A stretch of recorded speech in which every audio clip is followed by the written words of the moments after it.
Tonight's ball game not only has historical implications on the field, but on the airwaves as well. And for more on that, let's go down to Adam Schefter on the sidelines. He's with NFL Commissioner Roger Goodell. Adam? Thanks very much, Brian. Roger, why did you decide to simulcast this game tonight on 3 networks? For one simple reason, the fan interest.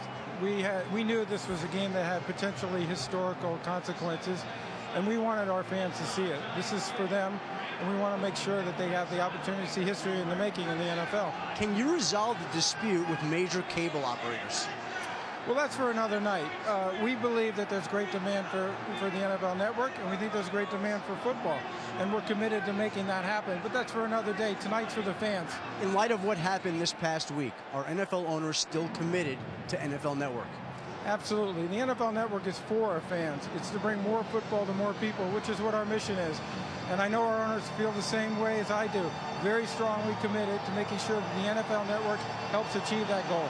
Roger, thanks for the time. Enjoy the evening. Brian, back to you. All right, Adam, thanks so very much. As we get set for the kickoff once again, here's a look at the major records at stake tonight. The Patriots on the brink of the NFL's first 16-0 regular season record. They need only 6 points to get up to the most points in a season. They've got 551 now. They would have to overtake the 98 Vikings with 6 points. Tom Brady needs 2 touchdown passes to overtake Peyton Manning, and Randy Moss needs a TD catch to tie Jerry Rice for most touchdown catches in the year. You know, the interesting part about that, though, is that the Giants know it, too, and they know that Tom Brady would love to get those records out of the way and get Randy Moss's record out of the way and his own. So you've got to believe that early on in this ball game, they're going to be paying more attention to Randy Moss, maybe even than what they would have otherwise. Indeed, Tom Coughlin told us they'll want to get Randy out of the way, and they'll want to get Tom out of the way. Our ball game is underway. Steve Gostowski gets us down to Dominic Hickson. He'll get it back to about the 25-yard line, and the Giants will go to work from there. Let's set the lineups for you. The league's top pick in 04, Eli Manning, remains a work in progress at quarterback. This month, he has completed fewer than half his passes and thrown more interceptions than touchdowns. Behind him, Brandon Jacobs is coming off a career-high 145 yards rushing last week. Plaxico Burress with 10 touchdowns is the go-to guy, even though he's been hobbled by a bad ankle. Up front, the Giants are a solid and cohesive bunch. All 5 are veterans. All 5 have started every game this season.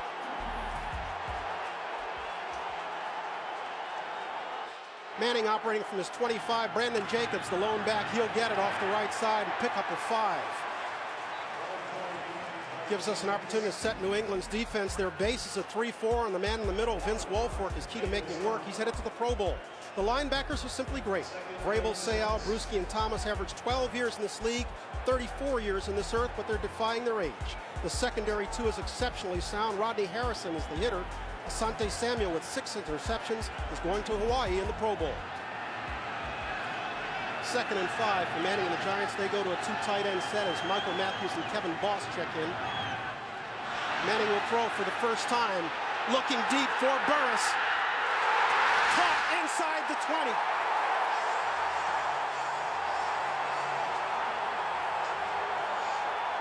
Ellis Hobbs with the coverage, but Burress went up and got it.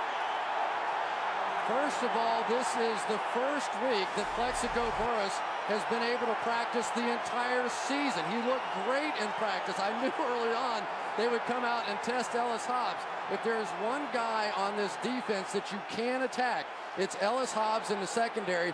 And you see the way Plaxico Burress was able to jump, get up in the air. That's what we haven't seen out of him in the past this season. 52-yard strike, first down at the 18-yard line. Fake to Jacobs. Manning rolls this side, throwing and in and out of the hands of Steve Smith. Are they calling it a catch? No catch. Steve Smith, their 2nd-round draft pick out of USC, with only 5 receptions on the year, had his hands on that one, but couldn't hang on to it as he went out of bounds. Yeah, and Steve Smith had a big drop last week in the Buffalo game. That one, if the ball bobbled, would be incomplete. Let's see. Did it move in his hands? Yes, it did. It came out on the tail end. He was going to the ground. We've got a red flag. Trying to make the catch. Tom Coughlin has thrown the challenge flag already. We're not even barely a minute and a half into this ball game. Well, that's a bad challenge. It's not even close. It's an incomplete pass. He was going to the ground trying to make the catch. and you have to maintain possession throughout, hitting the ground and rolling over and all that kind of stuff. It's not even close. Mike Carey is our official tonight. The ruling on the field is an incomplete pass. It's being challenged by New York. You don't think this one's even close? Nope.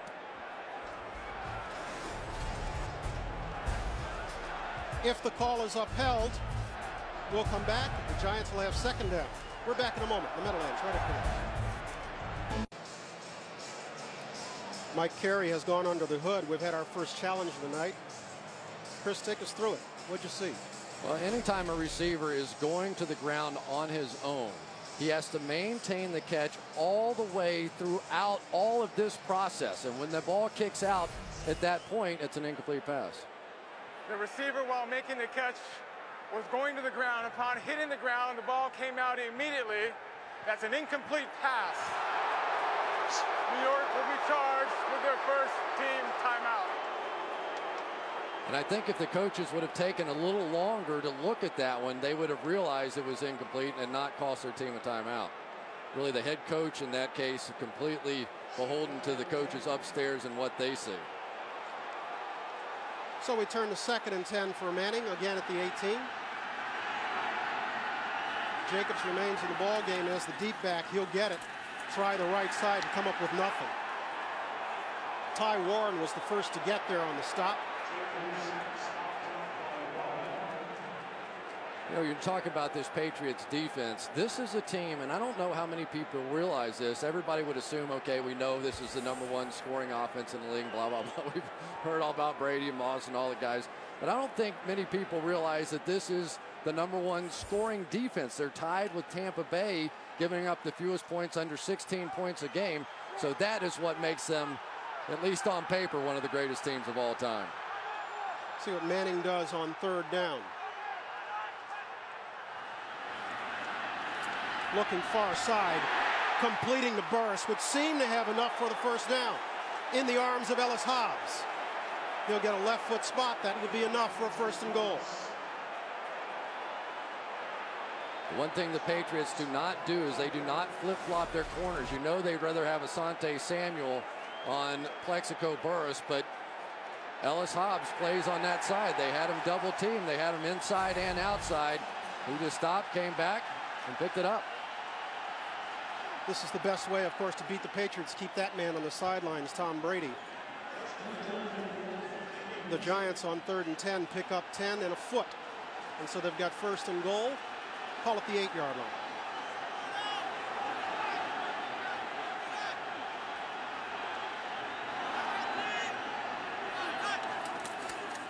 This is Jacobs. And Jacobs is stoned in the hole by Vince Wilfork.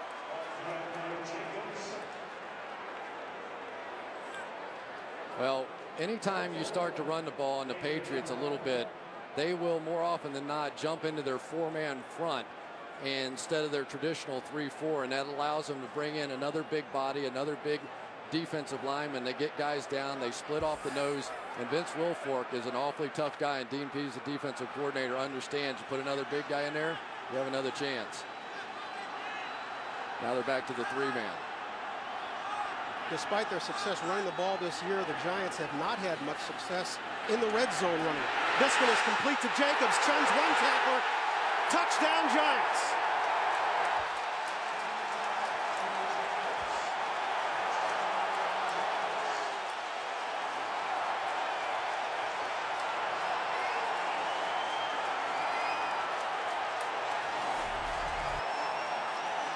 What does Scooby-Doo say? Ruh-roh. Ruh-roh. Uh-oh, we got a ball game now. And if anybody would have had the right to beg out of this football game, it would have been Brandon Jacobs. On the bad ankle, he's been hurt, dinged much of the season. He wanted to play, he insisted on playing, and he comes up big there. Lawrence Tynes comes on to add the extra point. And we're barely 4 minutes into this ball game in the Meadowlands. The Giants have a 7-0 lead. Nick? The guy's a machine. He's extremely productive. But you never see him working late. You never see him working on weekends. It's uncanny. I don't know how he does it. Nick, I'll never forget the time he made 4 sales presentations in 4 different cities in the same day, and he closed every one. Amazing. Every year about this time, something magical happens. The red tags come out for the Buick Pontiac GMC Red Tag event. Look for the red tag and your chance to get the best price of the season on 2008 Buick, Pontiac, and GMC models. And the price on that tag is the price you pay. During the red tag event, choose $2,000 total cash back or 1.9 APR financing for 60 months on 2008 GMC Sierra Crew Cab. Hurry, the red tag event ends January 2nd. See your Buick Pontiac GMC dealer today. My allergies make it hard to work, but I can't take an allergy medicine that puts my head in a fog. That's why I'm Claritin Clear out here and in here too. Whether it's dust, mold, or Sam here, Claritin relieves all my worst indoor allergy symptoms for 24 hours. I sneeze, this guy could lose his nose. Only Claritin is proven to make me alert and focused. And Claritin won't make me drowsy like other allergy medicines can. For me, a sharp mind's more important than a sharp chisel. Non-drowsy Claritin. Live Claritin Clear, indoors and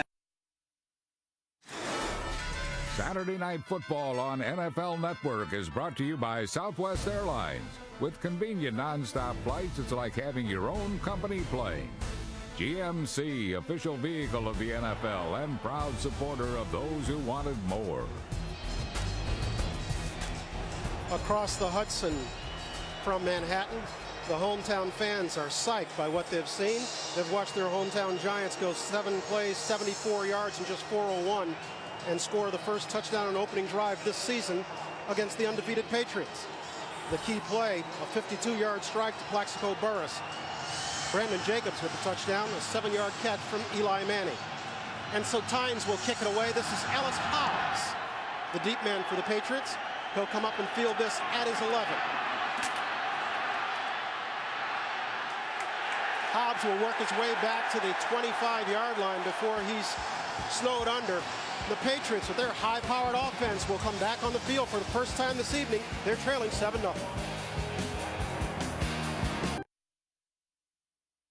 How you doing? My name is Jermaine. Thanks for the NFL Network. Giants and Patriots. New York Giants all the way. We would assume that gentleman is very happy because his New York Giants are out in front 7-0. And you can see Bill Belichick is working it with his veteran linebackers there. He did not like what he saw on that opening drive of the Giants. Brady and company will go to work from their own 27. They open with 3 wide. Lawrence Maroney is the lone back.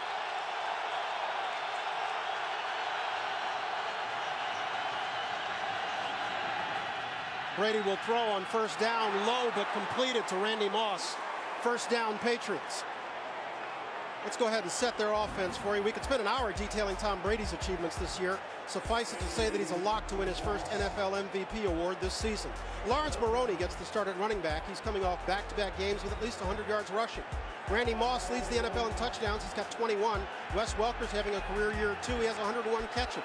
Brady will get good protection tonight. 3 of his 5 linemen, Light, Mankins, and Copeland, are all going to the Pro Bowl. Just like that, first down Patriots. Brady will throw again, complete this one the other side to Welker, and he crosses midfield to about the 44-yard line. Another first down, New England. Wes Welker, for all the conversation about Randy Moss, and certainly he's had a phenomenal year, for my money, Wes Welker has just been tremendous. Coming into this season, he had 1 career touchdown pass in 3 or 4 NFL seasons. He has 8 this year. When you talk to the coaches on this team about him, they say he is always open. He is too quick for people inside. Been a great complimentary receiver for this football team. Maroney will get his first carry of the night and get nothing as he tries the left side. Stone there. Let's go ahead and set the New York defense for you. Michael Strahan got that tackle. He's a 15-year veteran, the big name of this defense, of course. But it's the other end, Osi Umenyiora, who leads the NFC in sacks. He's going to the Pro Bowl. Middle linebacker Antonio Pierce is their do-everything guy in the middle. He calls the signals, and he's their leading tackler. The Giants' number 1 pick, Aaron Ross, starts tonight at right corner. At the other corner, Sam Madison is the secondary's elder statesman. He'll be matched against Randy Moss most often this evening. Call it no gain for Maroney. It'll be 2nd and 10 for Brady in the pass. Brady swings it wide for Watson, in and out of his hands. will leave them with 3rd and long. Well, it's interesting to see that New England and Tom Brady in this first drive are coming out and they're willing to open it up. Remember, they have 2 new offensive linemen on the right side, Ryan O'Callahan and Russ Holstein over there filling in for the starters. And one of the things that the Giants are going to do tonight is exactly what the Philadelphia Eagles did. They want to bring pressure, but more than that, they want to pressure these wide receivers. They don't want easy releases. They don't want easy yardage. 3rd and 10. Kevin Falk has checked into the ball game as the back alongside Brady in the backfield. Lawrence Maroney is out. This one goes to Falk. Screen right side. Falk will come up short of the markers as he brought down at the 38-yard line. Aaron Ross coming up to make the stop. Now it gets a little interesting here. First decision of the night for Belichick, and he's not blinking at all. Yeah, it's a little too long for a field goal here. They're inside the 40, down to about the 38, and as he often will do, he's going for it. I think he went for the screen pass with the knowledge he would go for it on 4th down if he came up short. Heath Evans has checked into the ball game as the fullback. He's to Brady's left. Maroney is to his right. Moss is split far side. He's looking for Moss. Completes. 1st down, Patriots. That was Justin Tuck coming with the pressure, getting to Brady, but not before he completed a 1st down connection to the man who has become his favorite receiver in New England. You put a guy like Justin Tuck over the center, it's almost an automatic mismatch. So even though they pick up the 1st down there, they at least accomplish getting a hit. And Randy Moss got away with a little push on Sam Madison at the end of that play. And so Maroney will try again up the middle, getting maybe one before he is stopped. The Patriots are accustomed to having success on opening drives this year. They've had 8 touchdowns and 4 field goals on opening drives this year, meaning that there have only been 3 games when they haven't gotten on the board the first time they touched the ball. Well, so far, I'm seeing a lot of activity on that defensive line from the Giants. Michael Strahan, who was telling us at the beginning of the week, he was like, I'm not sure I really cared on Monday if they went 16-0 or not. But the more film we watch and the more we got into this game, the more we wanted to play and thought we could beat them. Certainly they are not intimidating. They basically said it'd be kind of neat. They're on their toes tonight. They say they have not said one word about Tampa Bay, their first-round playoff opponent. Brady completes this one, his 2nd completion of the night to Welker. He goes down in the arms of Kavika Mitchell, but would appear to have enough for another 1st down, New England. Tom Brady is just so good at this. He does the little pump fake to get the linebacker to move. As he looks him away, it opens it up for Welker to come in behind him. Just watch Tom. He's going to flinch and give a little pump fake out to the right. The linebacker jumps that. He catches Welker back on the other side. 1st down from the 21. They'll stay with Maroney again. Patriots not having much luck on the ground this evening early on. Give them a gain of perhaps 2. You know, and that sort of has been the ultimate question about this football team is what happens when they get in bad weather like they did in the Ravens game? Can they overcome that? Can they come back and run the football? In the last couple of weeks with Lawrence Maroney, he has gotten that done. We've seen him break off some big runs. He had not had a run of longer than 20 yards all season. Last week, 2 over 50. Except this is a team that has had a 100-yard rusher in 5 games this year. The previous 2 seasons combined, they only had 3. So one could argue they're actually running it better this year than they have before. Empty backfield. Brady under pressure will still get this one off. It'll fall incomplete. 2nd time it's been in and out of the hands of Ben Watson. That was Osi Umenyiora coming around the backside and almost getting to Brady. Osi Umenyiora, I'm not sure how he missed him here. He went for the knock it out of his hand strategy right there. Coming around the edge, he swats at his arm, and Brady somehow, I don't know how in the world he knew he was there, but ducked just as he was swinging at his arm. Just another brilliant play. Talking to Matt Light, he said he's uncanny. He sees those people coming behind him. 3rd and 8. Brady with time, throwing the end zone, overshoots Randy Moss, incomplete. And this time Belichick will settle for the field goal. That time the Giants, instead of trying to bring pressure, brought just 3. They went with a zone blitz, brought back one of their defensive linemen into coverage, and Sam Madison's doing a pretty nice job on the outside. Sure, he had double coverage, he had some help over the top, but remember what we were talking about before. They think they're going to try and go to Randy Moss early. They're going to double him all night because they think they want to get that record out of the way, and so far, they were right. Gostowski will try from 37 yards. And with 5:21 to go in the first quarter, he gets the Patriots on the board. They're down by 4 in the Meadowlands.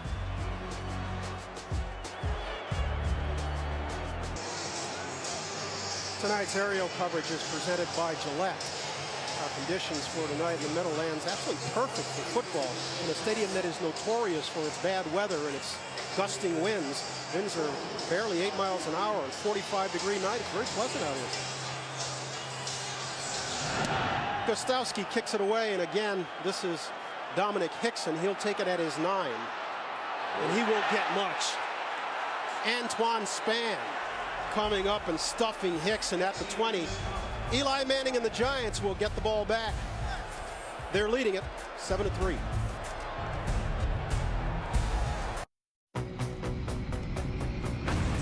At GMC, we've been breaking down barriers for over 100 years to create the 2008 Sierra Denali, the most powerful half-ton V8 ever, and the 2008 Sierra Heavy Duty, the most powerful one-ton ever.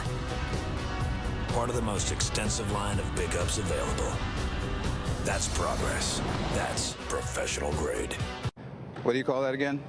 An avatar. A digital simulation of me in a virtual world. What's it do? Business. It's innovation. It's all the rage. I have my own island. Making any money on your island? Virtual money or actual money? The point of innovation is to make actual money. My avatar doesn't know how to do that. Hey man, what's going on with the NFL Network? How do you still not have that channel? Not my call. The brass says they can't charge people for channels they don't want. Channels they don't want? You think I want 4 channels just for women? I was in Korea. You can have those shopping channels back if you want. All I see is makeover shows and cage fighting. How is cage fighting more popular than the NFL? So much for that theory. Time Warner Charter and Cablevision customers, log on to iwantnflnetwork.com to find out how to get NFL Network. Saturday Night Football on NFL Network is brought to you by IBM. When you're ready to stop talking innovation and start doing, call IBM. And is rated for Sprint Speed. Sprint. Good look at the rink at Rock Center. Used to sit outside my office right there. I can't tell you how many times I daydreamed looking out there. Mr. Today Show. Oh, no. That's ancient history. Manning and the Giants will go to work from the 21. They're leading at 7-3. He'll give to Jacobs. Jacobs cuts it back to the right side. Picks up maybe a yard. Brings up second down. NFL Network is where football season never ends. It is the network for NFL coaches, players, teams, and football fans too. Remember, log on to iwantnflnetwork.com to find out how to get your all-access pass to the NFL all year long. That's football 24/7. I call it the tool. It's my tool for studying the NFL. I love the network, sure. I use it all the time. Give Jacobs a gain of 1. He'll get it again. And this time he's stopped in the backfield. Junior Seau, the first to get there. A loss of perhaps 3. Boy, Junior Seau still has this. When he has the opportunity, when he sees you pull that guard, he's going to shoot right through the hole where the guard was, and he still has enough speed to get there. We were talking to Belichick about Junior Seau, and he said, I know he's 38 years old. I know it.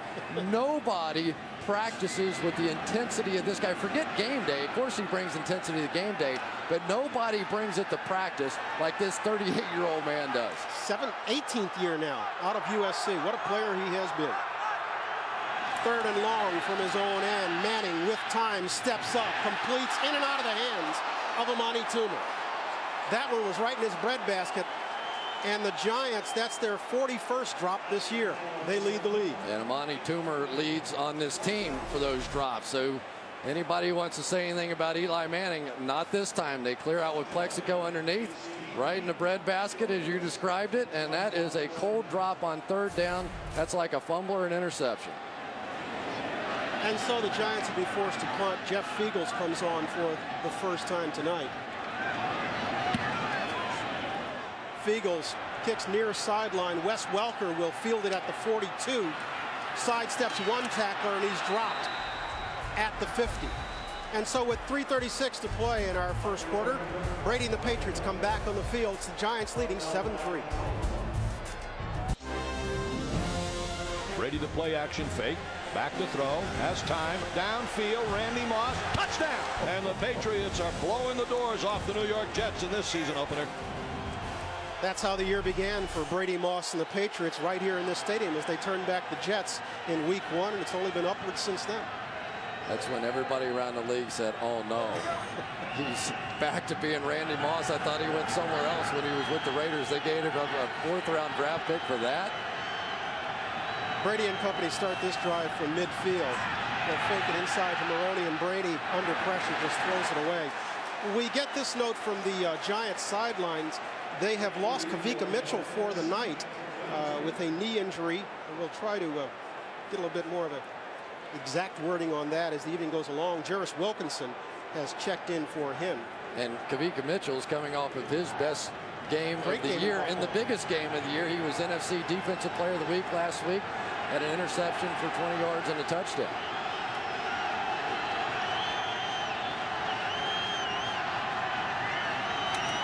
Brady will toss to Maroney, and Maroney will be dropped in the backfield. Jarris Wilkinson. Well, how do you do? Right off the bench and right into it. Well, the Giants are going the way of the Philadelphia Eagles in this one.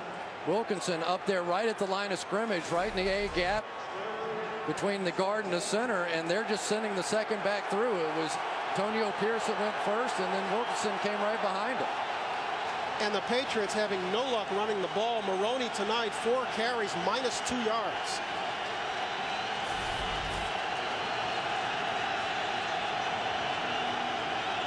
Third and long as the Patriots have thrown it in reverse on the first 2 downs. Brady will get it off. Umanura with the pressure. Brady under pressure goes down at the 38. And we've got our first flag of the night. There's a flag in the secondary, so hold everything.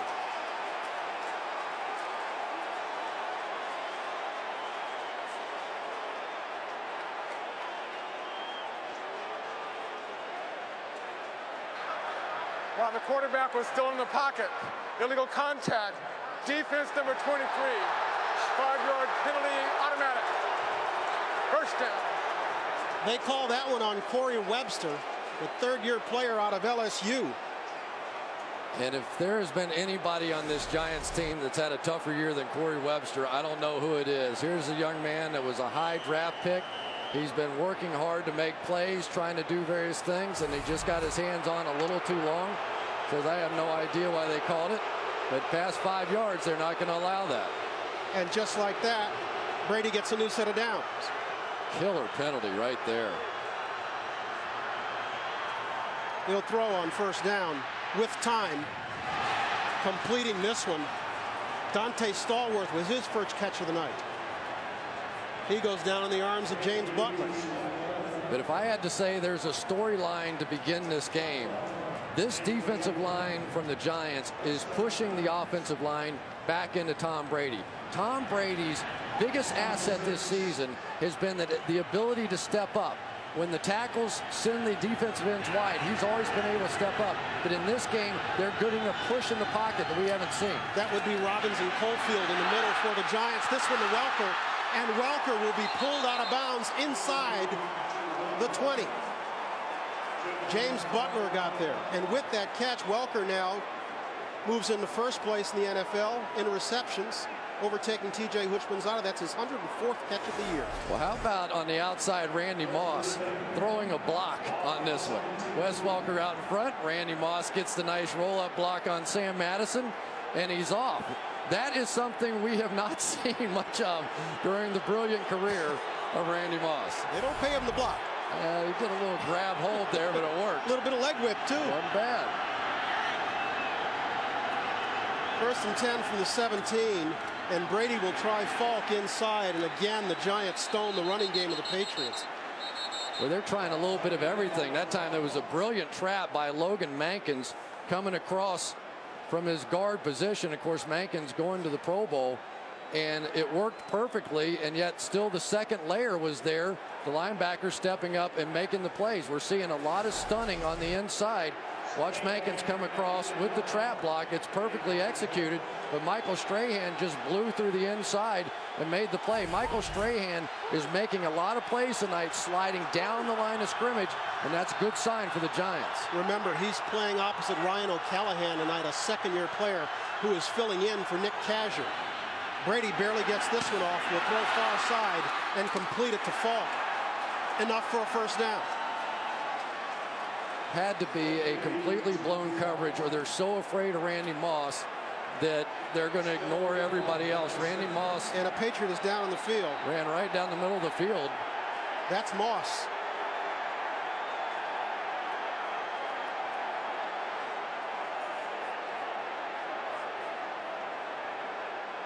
Did not see what happened to Randy Moss at the end of this play. As soon as the ball was released, he was right there. And one of the safeties, I can't tell exactly who it was, just lit him up with a real shot when Randy was sort of letting up at the end of the play. Looks like Jabril Wilson is going to be the guy, the tail end of this thing, and he catches a little helmet-to-helmet contact there right underneath the chin of Randy Moss. And there is no question that part of the game plan tonight, they wanted to rough this guy up. We saw the Eagles do it. The Eagles were allowing him to run as many slants as he wanted in that ball game. And then after about the third or fourth one of the Eagles came up and gave him a big shot. And the feeling is, if you get under his helmet a couple of times with those kind of shots, he's not quite the same guy. The Ravens did it effectively also. No question. And so the connection between the two is Steve Spagnuolo is the defensive coordinator for the Giants, who worked last year on the Philly staff under Johnson. I bet they had some conversations this week. They did not. I asked the question. Come on. They did not. They did not. Why wouldn't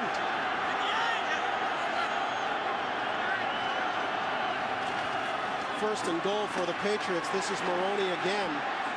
He'll get it to the 4-yard line as the time expires in our first quarter. Been a good quarter for the Giants. They're trying to hold up the Patriots, and they're leading this one 7-3 in the Meadowlands.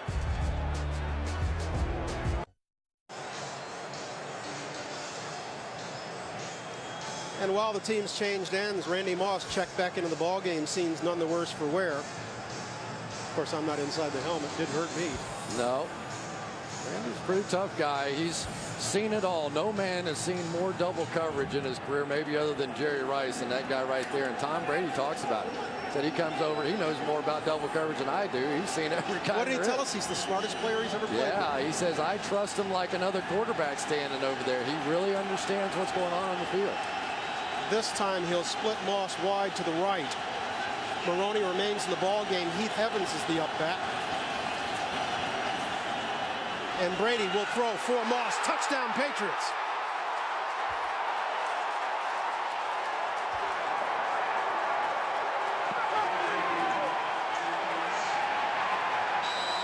Well,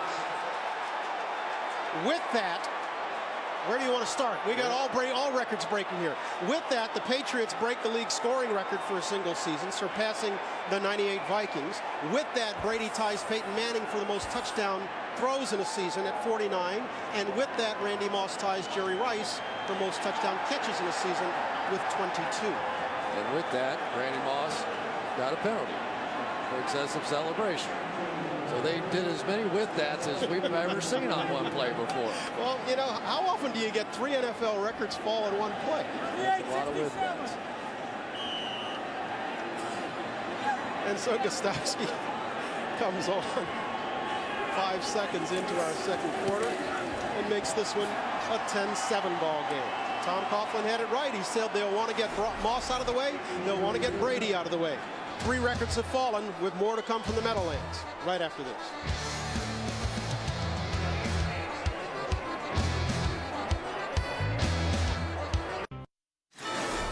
Saturday Night Football on NFL Network is brought to you by Wendy's. Visit Wendy's.com for a chance to win hot, juicy burgers for life. Radio Shack, where this holiday you don't just buy stuff, you do stuff. While we were away, we tried to figure out what Randy Moss did to merit the flag. Inspector Collinsworth, what'd you figure? Randy Moss didn't do anything, I don't think. Lawrence Maroney came up to him and did the slightest little wiggle of a dance. And I think what they're saying is that it became a group celebration. But that is ticky-tack at best, and referees can't dance.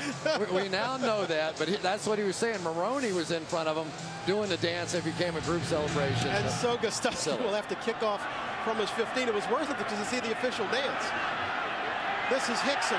Hickson breaking past midfield. Hickson with one man to beat. Hickson, touchdown Giants.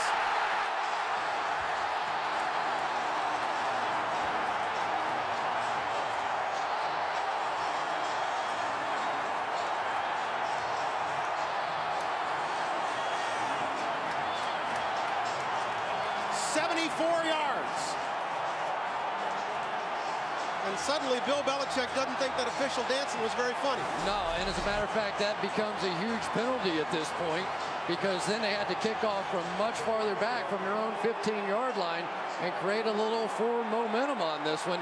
And for the Giants, they are determined to make this one a game. And just like that, the Giants take the lead once again. Second quarter's been full of action, only 16 seconds. We've had 2 touchdowns. The Giants are out in front, 14-10.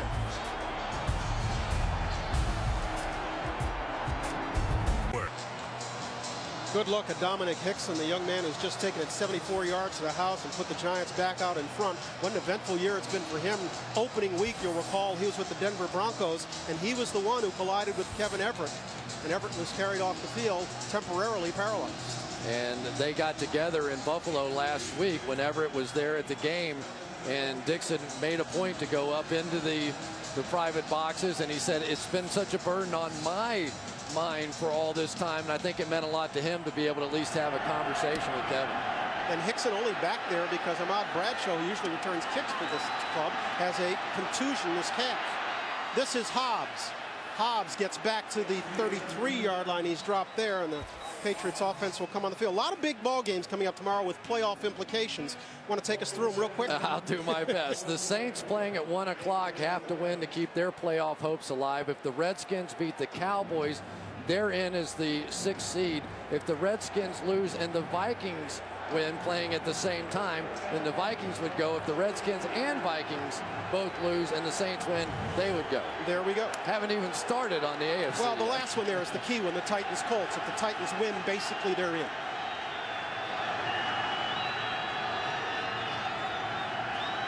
Watson will come in motion this side.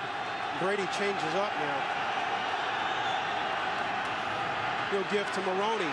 And Maroney off the left side gets first down Patriots as he crosses the 45-yard line. Let's go downstairs. Adam Schefter. Adam, what do you got? Thanks very much, Brian. You mentioned if Tennessee wins, it's in. But if it doesn't win, then Cleveland is in. The bad news for the Browns is that the Indianapolis Colts are planning to start Marvin Harrison. He went through the walkthrough practice Saturday. Tony Dungy thinks he looks good enough to play. The Colts want to use Peyton Manning with Marvin Harrison. So now Cleveland must root for Jim Sorgi, who's going to play at least the second half. All right, Adam, thanks very much. Give Maroney a pickup of 13 on that last play. This one is Falk, and that's the first success New England has had running the ball tonight, our previous play.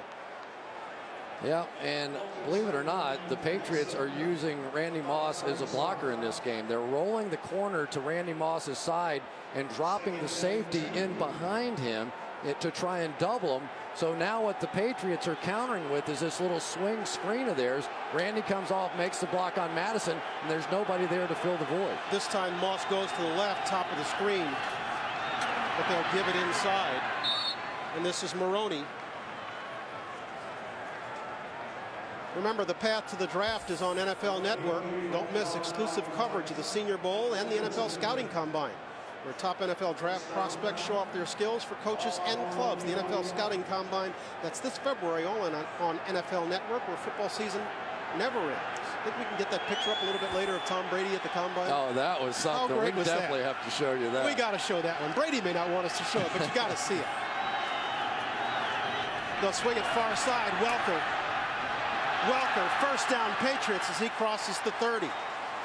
Okay, this is the one Tom Brady would prefer we didn't show, but this is Tom when he came out of college at the Combine.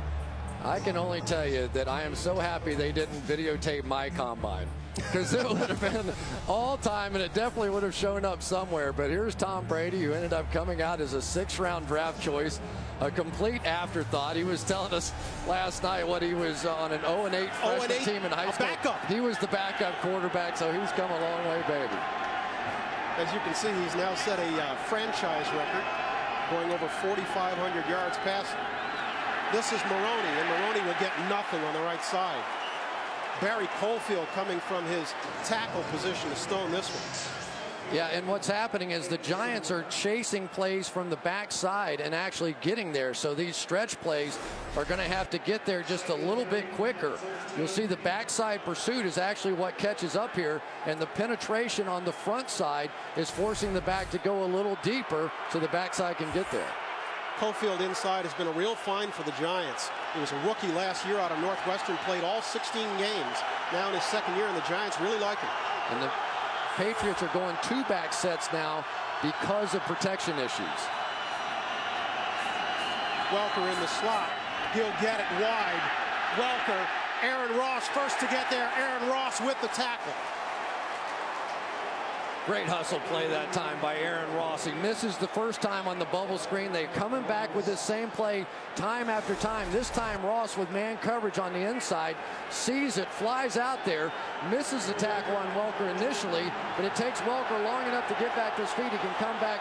Good hustle play. Good young player right there in Aaron Ross. Heady play, rookie out of Texas. It'll leave the Patriots with 3rd and long from the 32. They look like they're in a 2-man coverage here where they're going to try and play bump and run underneath. Brady gets it off, throws this side, and completes it to Kevin Falk, but way short of the first down marker. Reggie Torbor was the first to get there, and so Gostowski will come on for the 2nd time tonight with a field goal attempt. Well, Torbor was about 10 yards off, and so I think Brady was thinking, let me get it out here to Falk in the open field, see if he can break a tackle and make a move.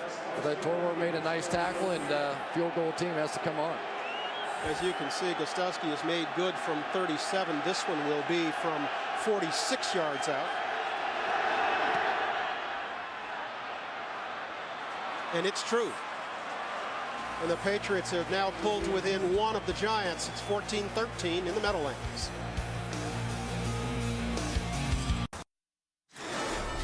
Saturday Night Football on NFL Network is brought to you by chocolate, peanuts, nougat, caramel, Snickers, Deese.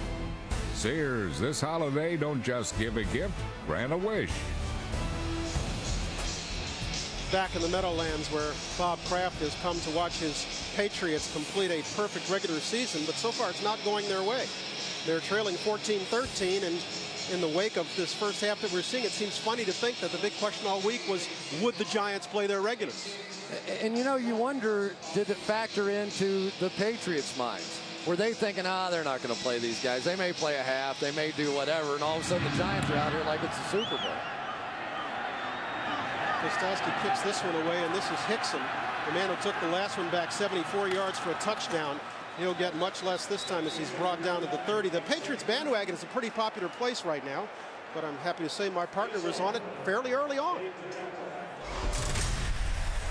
To be perfectly honest, I think they're the best team I've ever seen. I know it's still early right now, but you would have to say that this football team, they just have so many different ways to beat you. I think this is a frightening-looking team. My favorite part of that is Bob Costas going soprano on me. What? You wanted no part of that one. Manning will start from the 30, and Manning will complete this one to Kevin Boss. And Boss makes his way past the 45. Boss is now their receiving tight end, now that Shockey is gone for the year with a broken leg. And they really like him. They think that he is a tremendous receiver. He's come up big when he's had his opportunities. And when you go first down play action for Eli Manning, I mean, let's face it, the Giants are known as a running football team. They go first down play action. The linebackers bite on it, and it was just no problem at all for Kevin Boss to get in behind him. Manning said the Boss has done a decent job. What they lose with Shockey is the chance for a mismatch that they would have had. The Boss has done an admirable job as their receiving tight end. Michael Matthews, who's a bigger guy and a better blocker, is their blocking tight end. And this is a fierce battle going on up front right now. I really enjoy watching the defensive front and the offensive line going at it here. Richard Seymour, Vince Wilfork, Ty Warren, some of the absolute best players in the National Football League. And when you're in a 3-4 defense, these guys don't get a lot of credit because they have to play two gaps. They play inside and outside. They don't get to come after the quarterback, but these are three of the very best. Jacobs remains the deep back. He'll get it. Right side. Cut down by Teddy Bruschi, who remains the heart and soul of this defense. Bruschi now in his 12th year out of Arizona, the leading tackler on the Patriots ball club. Teddy Bruschi with a spectacular play. Madison Hedgecock, the fullback, is coming down on him and gets good position, kicks him out, and Bruschi does a little shoulder under and peel back, and what's the Matrix, that kind of a move. You know, he did that whole thing and came back in and made the play. Not bad for an old guy. A Keanu Reeves reference. Yes, sir. That looked good. Third down for Manning and the Giants.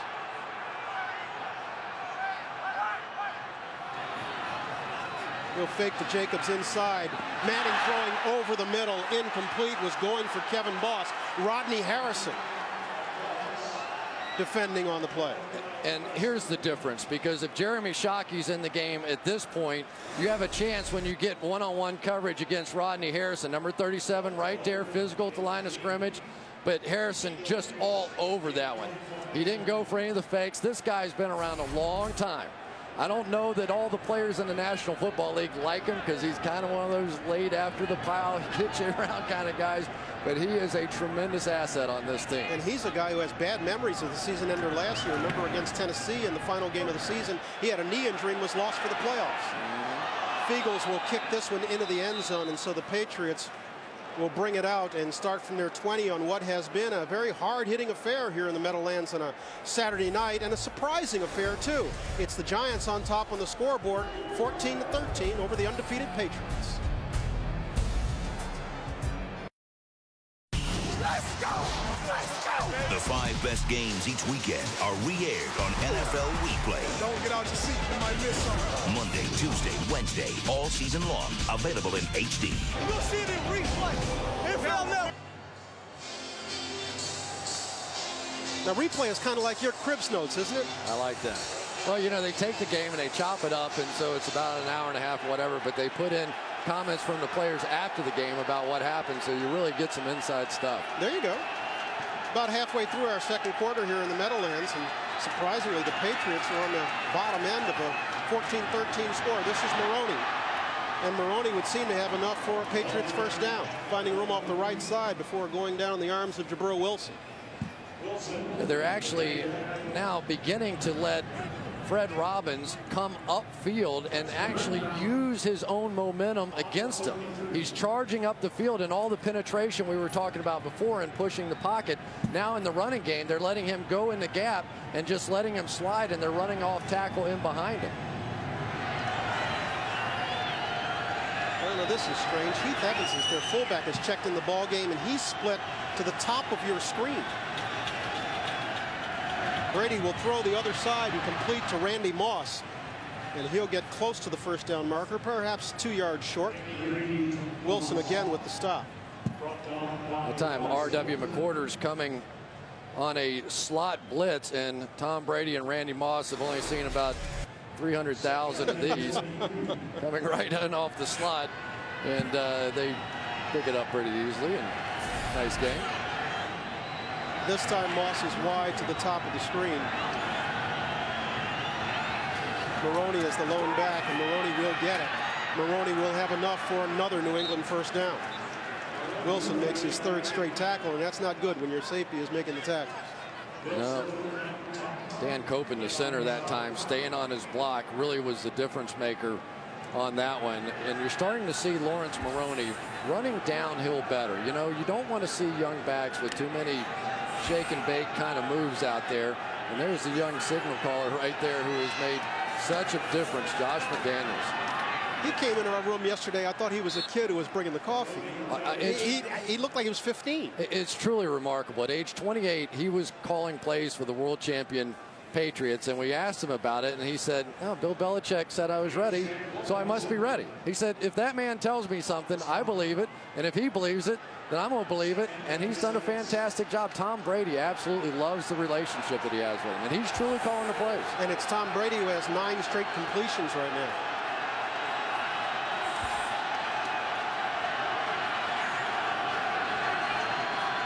Antonio Pierce checking out of what looked like a blitz. They're going back into a zone now. Brady with time, make it 10 straight to Welker. And that time Pierce drags him down. Would appear to be just shy of the first down marker. Will leave the Patriots with the 3rd down. You know, so much of this offense is on Tom Brady. There's just no way around it. When you take all your blocking backs, all your tight ends, and say, "You guys get out of here. Let me read it. Let me make plays." That's all the quarterback then. They go to a tight formation. Heath Evans is the up back. Maroney is deep. Evans will get it, and he'll get the first down.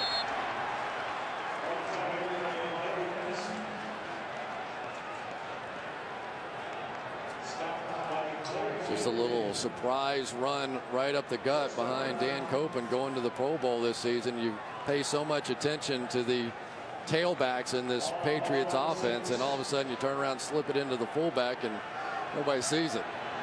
I want to welcome you who are joining us on NFL.com and NFL Mobile.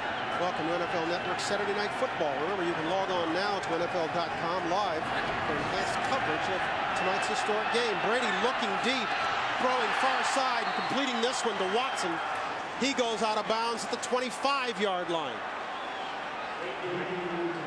Make it 11 straight for Brady. That's the power of having Randy Moss on your football team. He goes to the post corner route, 2 guys run with him, and absolutely nobody goes with Watson out to the flat. I mean, this is one of those, and this was the best protection we've seen so far. Tom Brady had time to step up and make the play, but as Moss goes down the field, everybody chases him, including Sam Madison.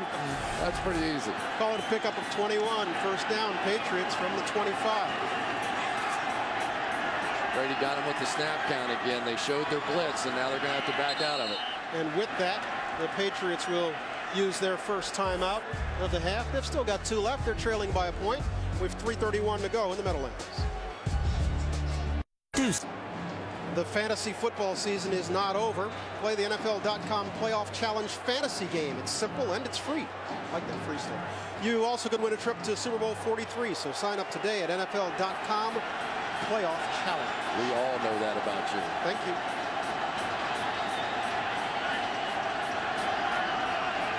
Brady and the Patriots on a roll. They'll give it to Maroney, and Maroney will get 4 off the right side.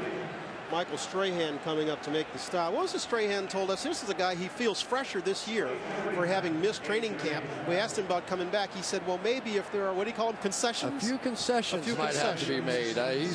He reads the newspapers. He knows a lot of veteran players aren't practicing on Wednesdays, and training camp is certainly not his favorite thing. So if, in fact, Tom Coughlin, who is an old school guy, is willing to give him some training camp time off, maybe not practice every single day, I think he'd like to come back. Make it 12 straight for Brady. Dante Stallworth has this one, but is dropped after a short pickup. Aaron Ross playing well tonight. Yeah, he sure is, and that's exactly what they need, because they really haven't gotten everything out of Corey Webster that they were hoping for. Sam Madison, another guy who's getting a little older, who's been playing awfully well. But this is a team that in need of corner play to improve. 3rd and 4, big down for the Giants. Completely spread, empty backfield here, 5 out.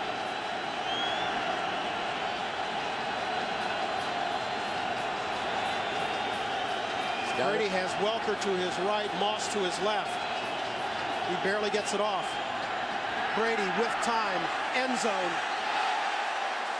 Knocked away from Randy Moss. Jarris Wilkinson would seem to be the linebacker who got a hand on that one. Oh my gosh, what a mismatch they had there. They had Wilkinson playing two-man. He had Randy Moss in the underneath coverage, safety over the top, and Wilkinson got there. It hit him right in the back of the head. I said hand, I meant head. Well, you're close. You're just a couple letters off there, but a header and a beauty. And I don't think Tom Brady can believe it. He said, I've got Randy Moss on a linebacker, and we don't score a touchdown? And so Gostowski is on this attempt from 37. Gostowski 3 for 3 on the night. And with that, we've hit the 2-minute warning, and the Patriots have assumed the lead. They're out in front 16-14.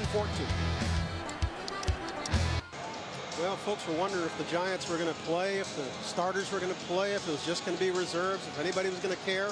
We got ourselves a ball game in the Meadowlands. It's 16-14. They are playing their guts out here defensively, but right now this defense needs to get off the field for a little while. So far, time of possession 19:45 for the Pats, and for the Giants 8:16. The Patriots have run 36 plays so far to just 14 for the Giants. Of course, the kickoff return such a big part of that, but that starts to build on itself in the second half. Gostowski puts the foot on this one. This is Hickson. He is the one that took it back to the house, 74 yards for a touchdown. And Hickson will bring this one to the 27-yard line before he's dropped. We have a flag on the field. Let's wait right here.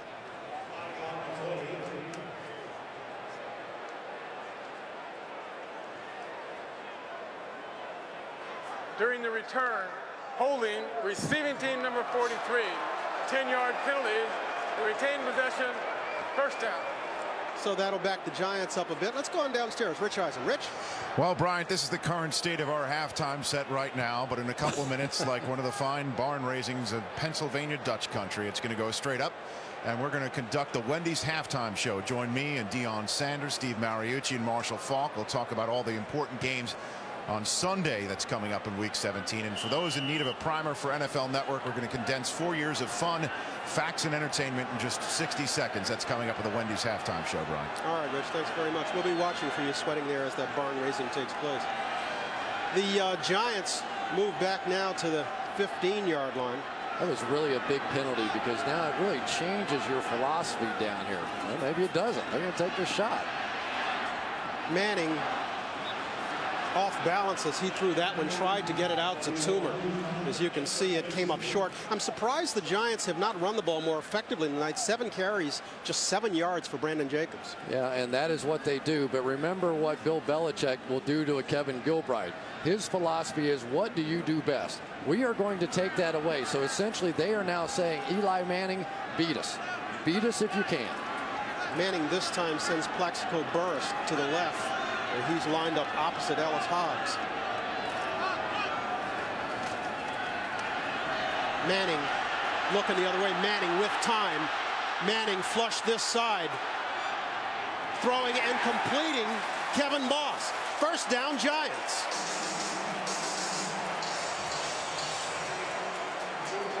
But that is not good. That's Sean O'Hara, the center. And if you're Tom Coughlin, that's what you can't afford to see in this so-called meaningless football game. Yes, your quarterback just made a great play, something you've been waiting to see. But if Sean O'Hara now has any kind of injury that impacts the playoff game next week, now you have problems. O'Hara making his 92nd consecutive start tonight, so he's been a durable performer. 8-year man out of Rutgers. Hard to tell exactly what happened to him there. Looked like his own guy sort of got underneath him. Watch in the middle. O'Hara is 60. Oh my gosh. Yeah, that's exactly. It's David Deal that was pushed back into him, and as O'Hara had his leg planted, and that's not unlike the way Shockey got his broken leg against the Redskins. They have had an awful run of injuries here with the New York Giants, and I don't know if football fans truly understand the significance of the offensive lineman in the NFL, and in particular the center position. This is the guy that makes all the calls. In other words, the quarterback will come up, put you in a certain front, make a couple of calls, maybe check where the back's going to go, but it is the center more often than not that directs the offensive line. And so he is essentially the quarterback of those guys up front, And when you're talking about having to change out that position, that's significant. And as you can see, Gray Rugemer is ready to come in. We'll come back and check O'Hara's condition right after this.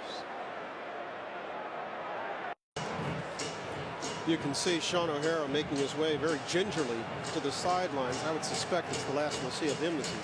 Well, you never know. I mean, this one's down close, and you just never know. You think they would bring him back in a game that doesn't impact them one way or the other? I didn't think they'd be playing like this in the first half, so what do I know? That was a charged timeout, though. Injury timeout inside of 2 minutes. Charged timeout for the Giants. They're down to 1. So Gray Rugemer has replaced O'Hara. Rugemer's a veteran himself. 9 years out of Arizona State. Manning to Toomer. He hangs on this time, crossing midfield to the 44-yard line. Tremendous protection inside. They brought 4, and Eli is able to stand there. We're not seeing him fading away from throws tonight. He's stepping up and making good throws.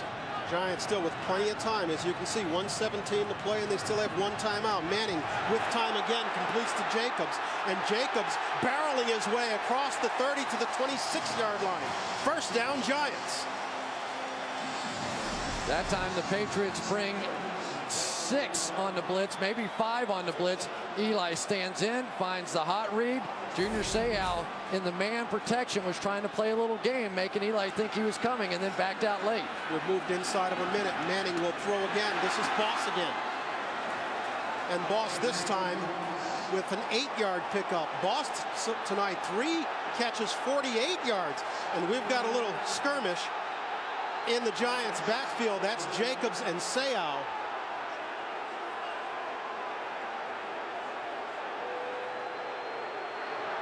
Timeout, New York. Their third and final. That's the Giants' last timeout of the half. And it looked like Coughlin is a little bit wondering about why it's charged to the Giants. I'm not thinking he was wanting to call it, but when the skirmish was going on, obviously the clock's ticking at that point.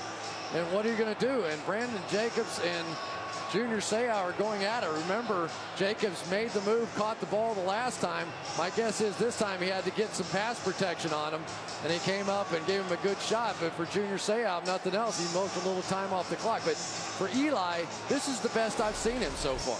Here's what just happened. Oh, he poked him right in the eye. Well, Wilfork did. Yeah, Vince Wilfork, right. Vince Wilfork reached over and stuck his finger inside the face mask.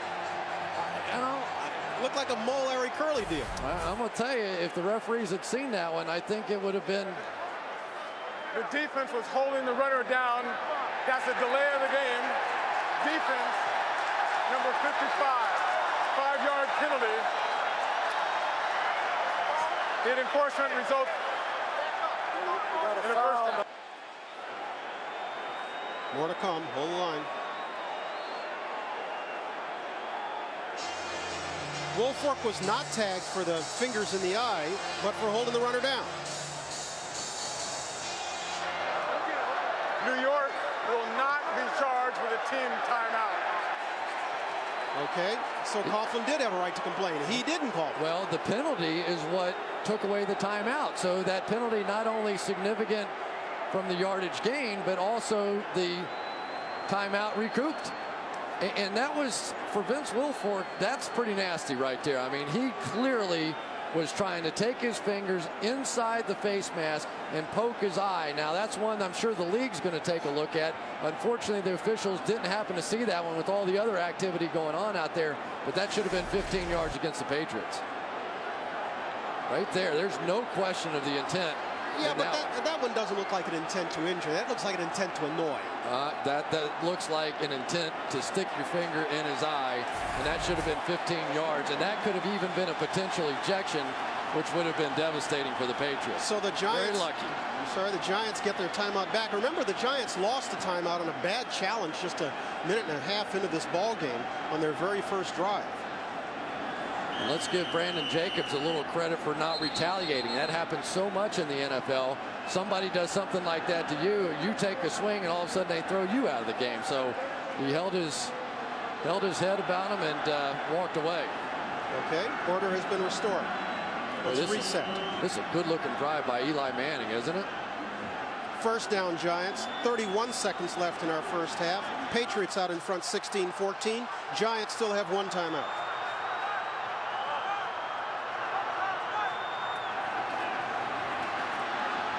Manning with time. Manning scrambling to his left. Manning to the 4. First down, Giants. And this time, he does signal for the timeout. Well, you're talking about, for Eli Manning, this is when I think he's at his best. When you talk to the Giants coaches about him, they say he knows how to play the position. He knows all the checks. He knows all the calls. He knows intellectually how to play the game. What he has quit doing is playing football. He needs to just go back now, rely on his instincts. He understands the game, and just play football. You say he's quit doing it. Why? You know, I think that sometimes he can become so mechanical in trying to get everything right on the football field that he forgets he's a football player.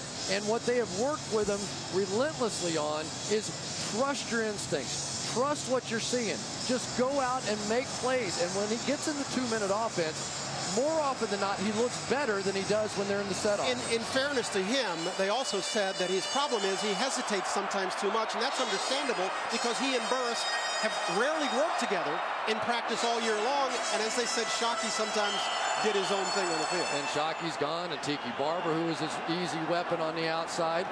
But this has been really impressive. This is a signature drive so far by Eli Manning.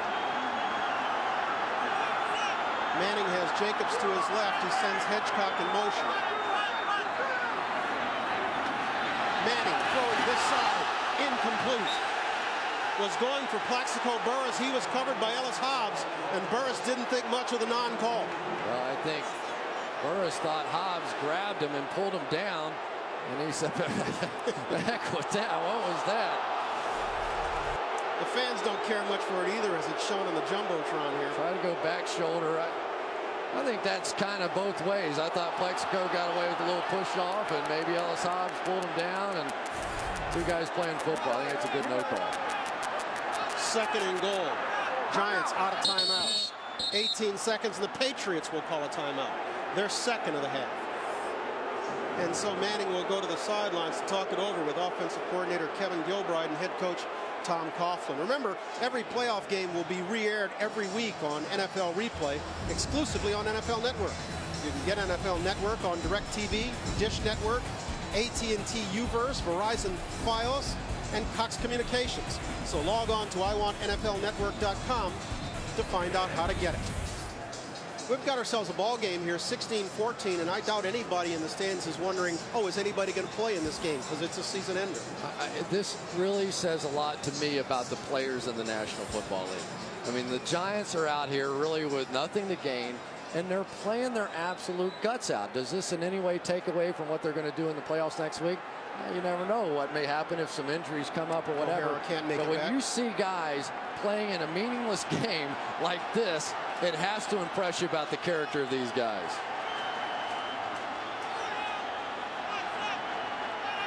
Patriots in a dogfight in the Meadowlands. They're leading by 2. Manning. Manning, boss, touchdown Giants.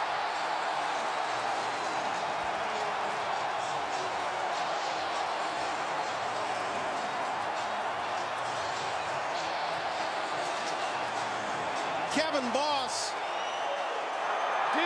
This one's going against the Patriots. It'll be waved off. Kevin Boss, rookie out of Western Oregon. Big night, 4 catches, 50 yards, and now a touchdown to put the Giants out in front of the Patriots. That was all about the poise of Eli Manning. They only rushed 3, so instead of panicking down there, he realized with only rushing 3, he had time, and Boss was able to work his way open. Lawrence Tynes punctuates the score, and with that, with just 13 seconds to play in the first half in the Meadowlands, the New York Giants are out in front of the unbeaten New England Patriots, 21-16. And here was Manning, as you noted, with time, showing some poise. Yeah, he really did. As they stepped up, Rugemer and Seibert and all those guys up front just simply took care of the pocket. There was nobody there in his face. I thought Eli might take off and run, And Rodney Harrison thought he had an interception. He tried to jump in front of it, but because of the extra time that Eli had, it gave Boss a chance to work around the backside of it.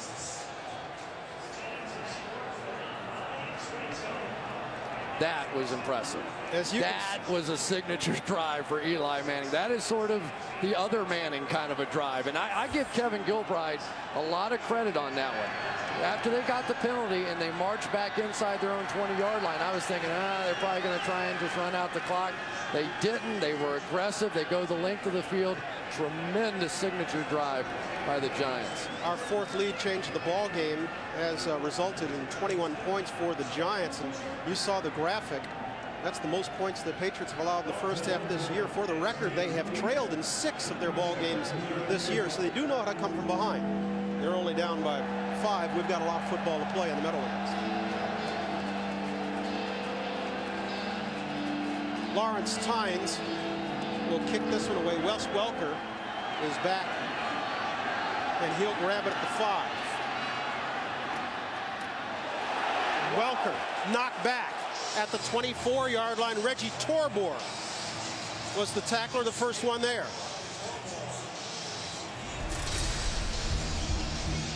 Here's the teams that made it a long ways before they returned back. The Bears were 12-0 before the Dolphins ended their dream. Here in the Meadowlands in 1998, the Broncos came in at 13-0, and the Giants turned them back. And then just 2 years ago, remember, the Colts started out 13-0, and it was the San Diego Chargers who went into Indianapolis and ended their hopes of a perfect season. Well, this has gotten really interesting now. The fans love it here in the Meadowlands, and why not? Their Giants, with nothing to play for, with their position in the postseason already secured, with no change possible, are playing their guts out tonight, and they're leading the New England Patriots 21-16. Stay tuned. The Wendy's halftime show is coming up right after a break. Rich, Mooch, Dion, and Marshall are coming right back. Highlights and analysis right after this.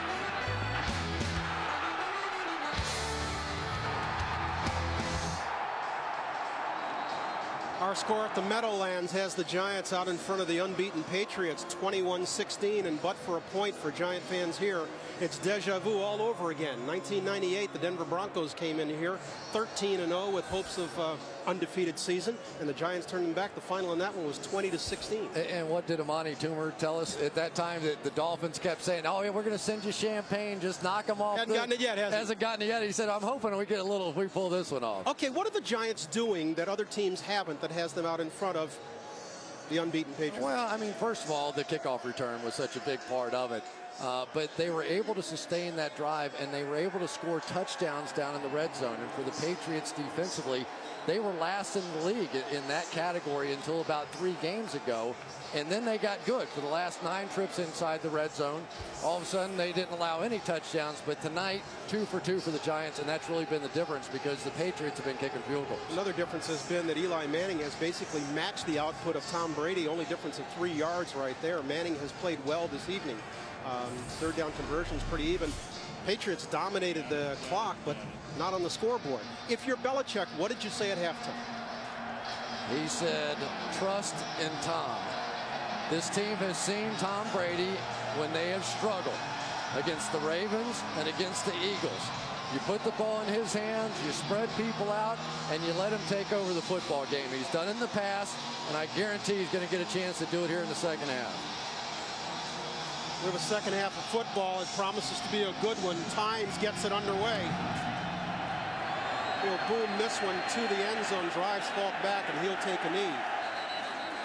And Brady and the Patriots will come out and start from the 20. Some individual performances tonight. Eli Manning, as we've noted, has played very, very well. Dominic Hickson, of course, with the long kickoff return for a touchdown. That was the big play for the Giants. Of those 17 completions for Brady, 11 of them were consecutive. Of course, Randy Moss has a touchdown to tie the season record set by Jerry Rice, his 22nd touchdown catch of the year. And now the New York Giants defensively get to come get Tom Brady. They're going to come out and not go shotgun early on. Maybe they're going to try and get back to the running game here. He sends Welker to the slot. He's got Moss to his right, split wide. Moss is opposite Madison. And Brady looks for Moss.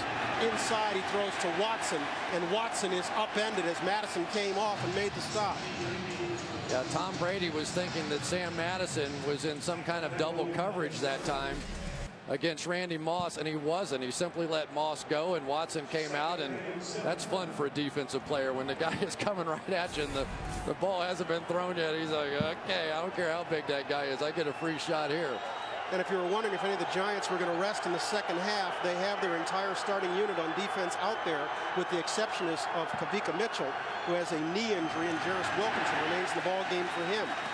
And the Patriots finding the middle tough to run against. Reggie Torbor making the stop on Lawrence Maroney, and it'll be 3rd and long for the Patriots. Yeah, the other guy inside that's really making a difference, Justin Tuck, has just been too quick for the centers and the guards. They moved him down inside there.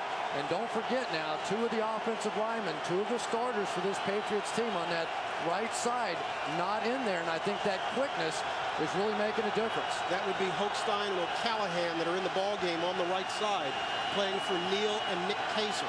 When they're moving all around pre-snap, they're not letting those guys make their calls. Brady gets it off. Brady for Moss. Caught. They're waving it off. They're saying hit the turf. That was Reggie Torbor who got there to Brady. Brady barely eluding the grasp of Torbor and getting that one off, and just couldn't put anything behind it. Came up about a foot short. Otherwise, Moss hauls that one in. One of the problems you have when you have new offensive linemen in there, just getting all the checks, all the protection. That was a sick play that time by Tom Brady. Randy Moss should have made that catch, or at least had an opportunity to, after Tom Brady was just under siege. Patriots first 3 and out of the night.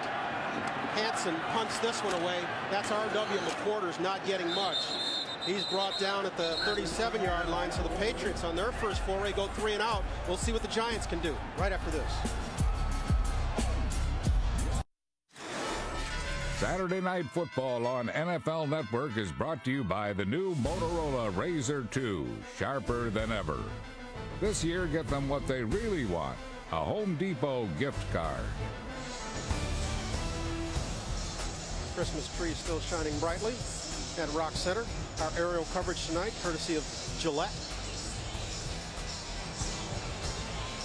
And the Giants, with their first offensive possession of this second half, find themselves leading 21-16 as the Giants defense forced a 3 and out. And Matt Light blew that protection on that last play, and he's hearing about it on the sideline. This is Toomer in motion. Jacobs will get the call. Jacobs right side for a gain of 4. What was it Antonio Pierce said this week? His exact quote of Tom Brady. He said he walks around like he's Prince Charles, like he's the golden boy, like he's not supposed to get hit. Well, he's gotten hit tonight, and he's gotten pressure all night long from a Giants front 7 that has brought it. Yeah, Prince Charles getting crowned tonight, isn't he? The funny thing is, Pierce said he meant it as a compliment. I don't know how that's a compliment, but he said he walks around like he's Prince Charles, like he's the golden boy. Meant it as a compliment. Okay. He kind of is Prince Charles, isn't he? Well, I guess. He's got a lot going for him. He did look great when he came in last night, didn't he? This is Jacobs again. Jacobs, first down Giants, runs over Rodney Harrison as he gets to the 40. Give Madison Hedgecock big props for a block in front of Jacobs. You call it right on the button. Their fullback, Madison Hedgecock, who they call the unsung hero on this football team. He was cut by the Rams this season, and they said they just desperately needed a lead fullback. That time you see him just come in and take out Mike Vrabel. When you get a fullback and make that block, it'll work all day long. They were thrilled to pick him up. Longest run of the night for the Giants. Pickup of 16 for Jacobs. Manning looks left, throws right, low for Toomer. Complete to the 35-yard line. Maybe the best play of the night by Eli, because he looked left for a quick throw to Burris. Adalys Thomas ran right underneath it, and he had the presence of mind to pull it down and go back the other side. A lot of times you don't have the time to go back and do that, but by not throwing that ball, a huge play by Eli Manning. Pickup of 5. You get a look at Kevin Gilbride. He's the man calling the plays on the Giants sideline. Remember, it was just a year ago that he took over as the offensive coordinator for this ball club. Jacobs, first down Giants. Jacobs in the arms of Seymour to the 20.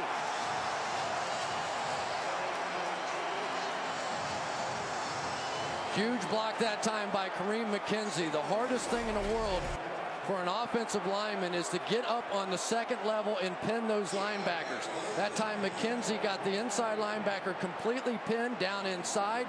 Good blocking on the edge. And look at the big 260-pound guy just nimbly jumping over defenders. Don't let Rodney Harrison. Don't let the Giants get this running game going now. That time a pickup of 15. Jacobs on this drive, 3 carries, 35 yards. Suddenly that running game is working. Manning flush this time to his right. Completes to Jacobs. And it's Vrabel the first to get there. Drops him after a gain of 2. Have you seen Eli look more comfortable than he does tonight? No. I mean, even when he's getting pressure, that time clearly he was getting pressure from the left side. He very comfortably just sort of drifted out, found the guy. It's a nothing gain. It's a 2-yard gain, but it's a poised quarterback. And so you're saying, okay, the pressure isn't getting there. Maybe now we change strategy. Maybe now we go back and try and cover. And don't forget, Manning is a guy the last 5 weeks. This is a guy who's thrown 8 interceptions and lost 4 fumbles. Reuben Drones is checked in the ball game for Jacobs, and that's Drones getting the carry and not getting back to the line of scrimmage. Richard Seymour was the first to get there.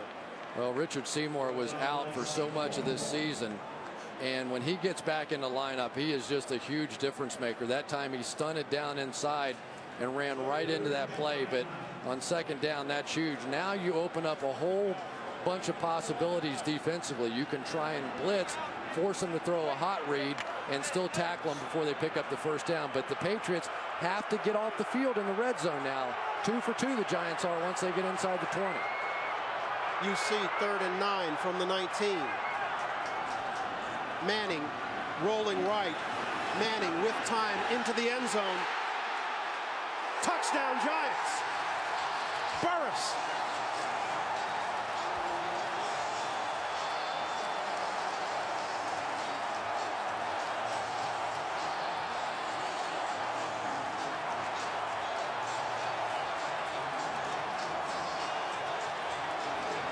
And just like that, the Giants have opened up an 11-point lead and are about to make it 12.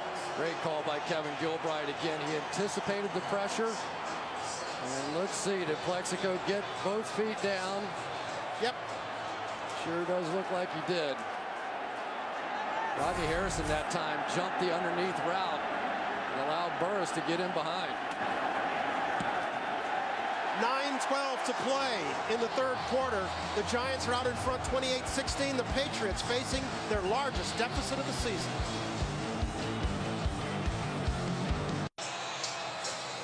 It was Asante Samuel, not Rodney Harrison, who jumped this route. Samuel has made so many big plays in his career, taking chances and getting himself out of position. There, he tried to jump the underneath route. He left the deep one open. Touchdown Giants. He did exactly what Toomer warned us about yesterday in our meeting. He said, Asante's good, but he tries to do his own thing sometimes. And so what do you do as an offensive team? You bait him with receivers underneath, that time Amani Toomer. This is Falk, 2 yards deep in his end zone. Falk bringing it back short of the 30, brought down at the 27-yard line. And so Tom Brady will have to come on and try to match Eli Manning, who has just taken his team 60 yards in 7 plays for a 28-16 lead.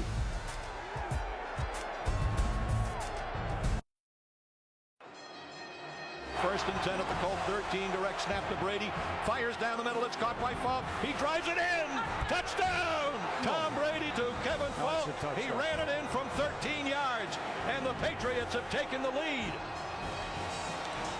That was back in week 9 when the Patriots turned back the Indianapolis Colts in Indianapolis. Back then, the Patriots faced their largest deficit of the season. They were 10 down and came on to win. Tonight, they are trailing the Giants by 12 with 9:06 to play in the third. This is Falk, and Falk is brought down. Jarris Wilkinson. Wilkinson playing for Kavika Mitchell, who was forced to the sidelines with a knee, has played well in his stead.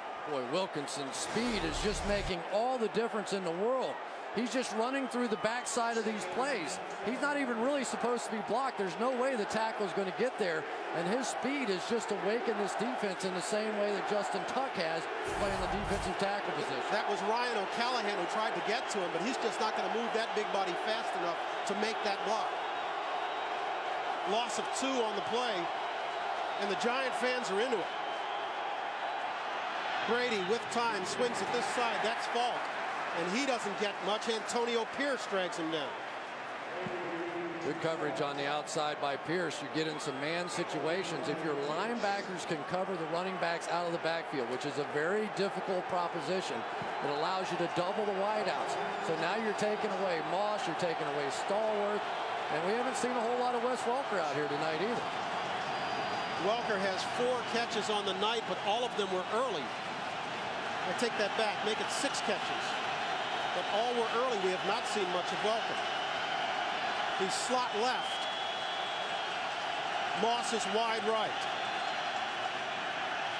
Brady with time, throwing for Watson. Caught, first down Patriots. Well, Brady's getting a few shots that he hasn't taken many of throughout the course of this evening, and that was the plan for the Giants. They have to get contact on him. Even if they don't get sacks, they want to put him on his back. But Tom Brady is an absolute stud. He's standing in there to the very last second. He had to. That allowed Watson to get open down the field. And that little combination, as they double those outside receivers, Watson's been open in the flat almost all the time. Pick up a 15 on 3rd and 8. New set of downs for Brady in the pass. Patriots really need a drive here. He barely gets this one off. Brady completing to Welker. Welker to the 30, across the 30 to the 28-yard line. Jabril Wilson with the stop. Well, you live by the blitz, you die by the blitz. That time Kevin Falk picked up Aaron Ross in a blitz, and they just had nobody in the vacated zone where he came out of. You'll see up in the top of your screen, he comes off the slot receiver, and then the defender in behind him apparently didn't get the call on that one because he came running up into the flat and just left nobody on Wes Welker. Pickup of 28, first down, Patriots. At the 29-yard line.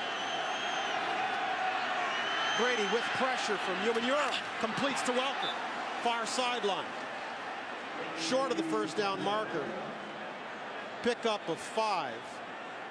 That was Umanura who got there, beating Light on the outside. Now Matt Light's having a tough time with Umanura coming around the corner. And as a quarterback, you have a thing they call the clock in your head. And the clock for Tom Brady is getting a little quicker now. All season long, he's been able to stand there, step up. Tonight, the Giants using so much of the game plan that we saw from the Philadelphia Eagles. Attacking, attacking, attacking. Not caring that they're hitting some of these shots because they're hitting Tom Brady. Give him a pickup of 4 on that completion to Welker. Welker this time comes in motion to the bottom of your screen. It's Welker. Welker, first down, Patriots. As he gets to the 16-yard line. Broke the tackle of Aaron Ross for the first down. Well, once again, now we're seeing Ben Watson out on the outside. They're splitting their tight end Ben Watson out. So now they're throwing that little quick screen out there, but instead of having a wide receiver out blocking, now you've got your big tight end, and that's what created the running lane. Patriots needed a big drive, and so far they've gotten it. As we move up to the 5-minute mark in this third quarter. Giants out in front, 28-16. Patriots trying to complete the first undefeated regular season in the NFL in 35 years. Maroney has stood up in the hole. That one looked ugly. Lawrence Maroney was dancing with the stars there. I'm not sure exactly what he was waiting for, but he just kind of dancing around. Maybe you saw Uzi Umanura in there. I probably dance a little bit too. But here we go. The difference in the ball game is the Giants scoring touchdowns in the red zone and the Pats kicking field goals. We'll see how this one goes. They've settled for 3 field goals tonight.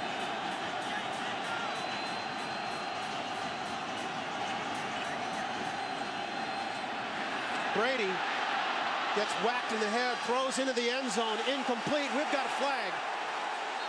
He was going for Moss, but Wilkinson was there, and this time he got flagged. Yeah, same exact coverage where he had the last one bounce off his helmet. Wilkinson was there. All he had to do is turn his head around. He might have gotten an interception. Pass interference. Defense number 59. Automatic. First down. That was Michael Strahan who applied the pressure and actually gave Brady a whack to the head. Yeah, but you cannot live all night with Jarris Wilkinson on the outside covering Randy Moss. Really, he's right there. He's got it. He's in perfect position. But at some point, you've got to turn your head around and make the play. He's just trying to do the old face guard. Now, that's not a penalty the way he's doing it. But once you make contact as he's going back and trying to make the catch, easy call. So first and goal for the 1. Maroney is the deep back. The up back is Evans. Patriots in tight formation. Brady will throw. Throwing for Vrabel, but overthrowing him. He was open. Well, Vrabel, a high school tight end, has caught so many balls, usually for touchdowns, and he had a chance. I actually thought that was a pretty good throw that time by Tom Brady. And now we get a late flag. It's Vrabel coming over looking like he's going to block. And I couldn't tell whether or not Pierce was able to get a hand on that one or not. Let's see what this flag is. This one came up long after the play.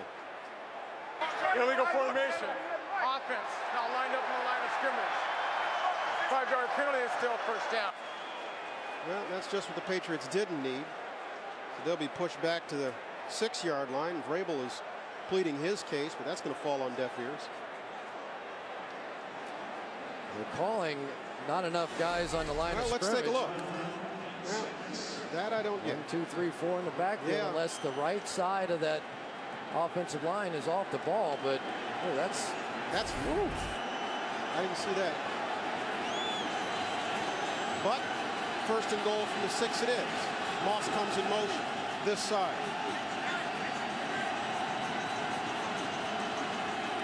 Brady will give to Maroney. Maroney, touchdown Patriots.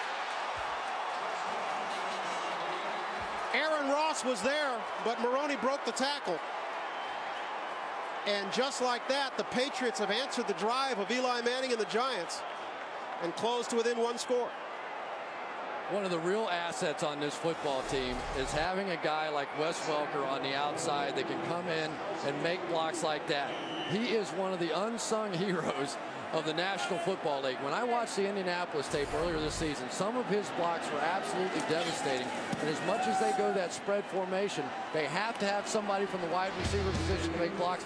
Welker's been tremendous. Hold the champagne in Miami. It's not over yet. 28-23 Giants. This telecast is copyrighted by the NFL for the private use of our audience. Any other use of this telecast or of any pictures, descriptions, or accounts of the game without the NFL's consent is prohibited. The New England Patriots have just answered the Giants drive with a score of their own, going 59 yards in 8 plays. The key play was the reception to Welker, 28 yards. You see the marks in red. 1 penalty got him close, 1 pushed him back, but it hardly mattered because Maroney took it in from 6 yards out to pull the Patriots to within 28-23 with 4 minutes to play. Gostowski kicks this one away. This is Hickson moving up to the 12-yard line to field it. Hickson slipping a tackle. Hickson to the outside, knocked down at the 40-yard line. And so Manning and the Giants will come out and operate with good field position. They're leading by 5.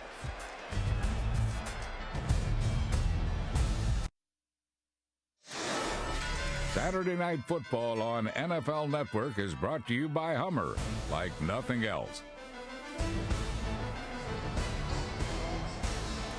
In the Meadowlands, the New York Giants are trying to pull an upset and doing a good job of it so far. Inside 4 minutes to play in the third quarter, they're leading the unbeaten Patriots 28-23. As Manning tries to screen this side, Brandon Jacobs can't find the handle. It falls incomplete. Boy, I tell you, that is a huge drop right there by Brandon Jacobs. They had the perfect call on.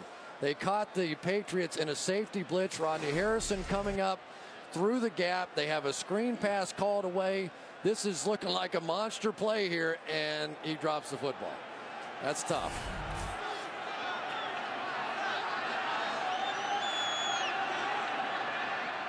Jacobs remains in the backfield with Hedgecock as lead blocker. Manning will throw and complete. Toomer short of the first down marker. Give him a pickup of perhaps 7. Well, we know what Bill Belichick likes to do. He likes to take away your best weapon, and that time Plexico Burress got a full face full of Adalys Thomas on the outside. He came running out to the outside and just drilled him coming off the line of scrimmage. I don't think Plexico really saw it. Big down for Manning and the Giants. There's lots of time, but don't forget the Patriots just answered their scoring drive with one of their own. This offense has to stay on the field. Manning completing. Toomer, first down Giants into Patriot territory.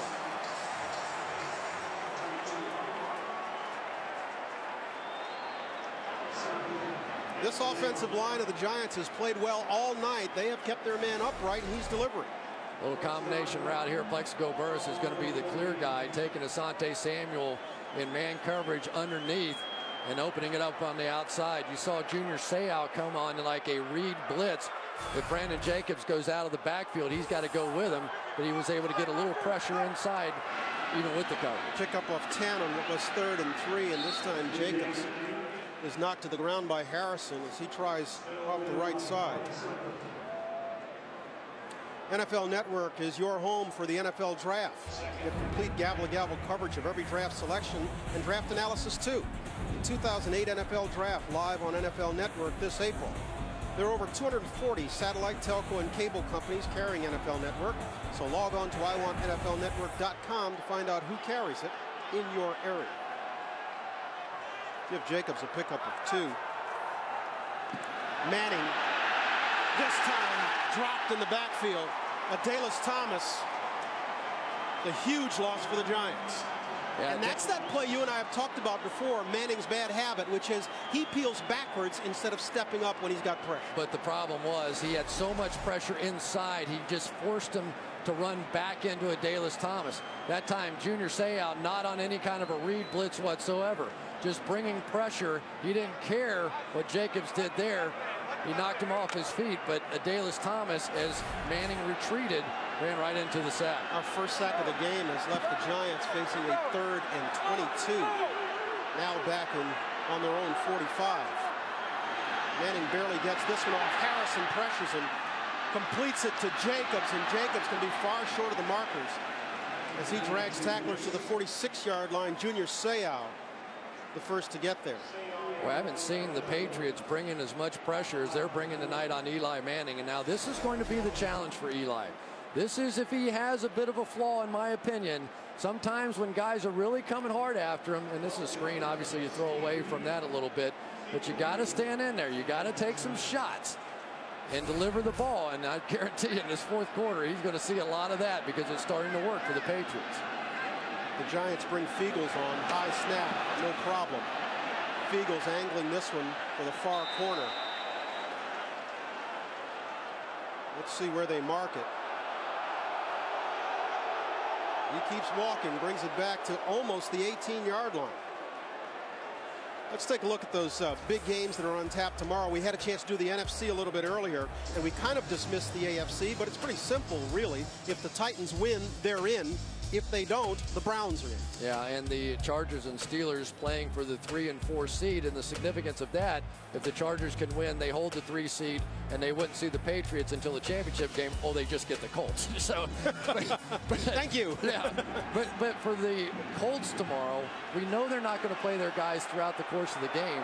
But with Marvin Harrison coming in early, could they score 3 touchdowns in the first half and then hold on? They'll certainly want to get him some work with Manning. Yeah. And of course, where Manning goes, all the starters in the offensive line will go. Big drive now for Brady and the Patriots. He dumps this one off to Falk. And Falk is brought down by the very busy Jarris Wilkinson. Well, you know, against a spread type of formation, Wilkinson may be the guy you want in there because he's a little better in space. And with that, the Patriots seem content to let the third quarter final seconds tick away, and they will. They'll change ends. We'll see what Belichick and the Patriots can come up with. They're facing a 28-23 deficit. 1 quarter to a perfect season. We're back after this. Great night in Manhattan, especially if you happen to be a Giants fan. Don't forget, NFL Network is where football season never ends. NFL Total Access has the latest news and information from around the league, featuring exclusive Team Cam access all year long. That's NFL Total Access, Monday through Saturday at 7 Eastern. Of course, it's only on NFL Network. And this is where the Giants definitely need to stop. Momentum has swung the Patriots' way. They're down 5 as we start the fourth quarter. And Maroney is stopped in the backfield and dropped for a loss. I think Jay Alford was the first one to get there. Alford, a young man who played his high school ball only about a half hour from here in the Meadowlands. Well, he was playing his high school ball in the Patriots backfield that time. That was a pretty nice play. You know, and one of the things we haven't seen Tom Brady do tonight is hit a long pass play. They have 7 straight games now with at least 1 completion over 40 yards, but the Giants are keeping them in front of them, not giving up the big play. No catches for Moss in the third quarter.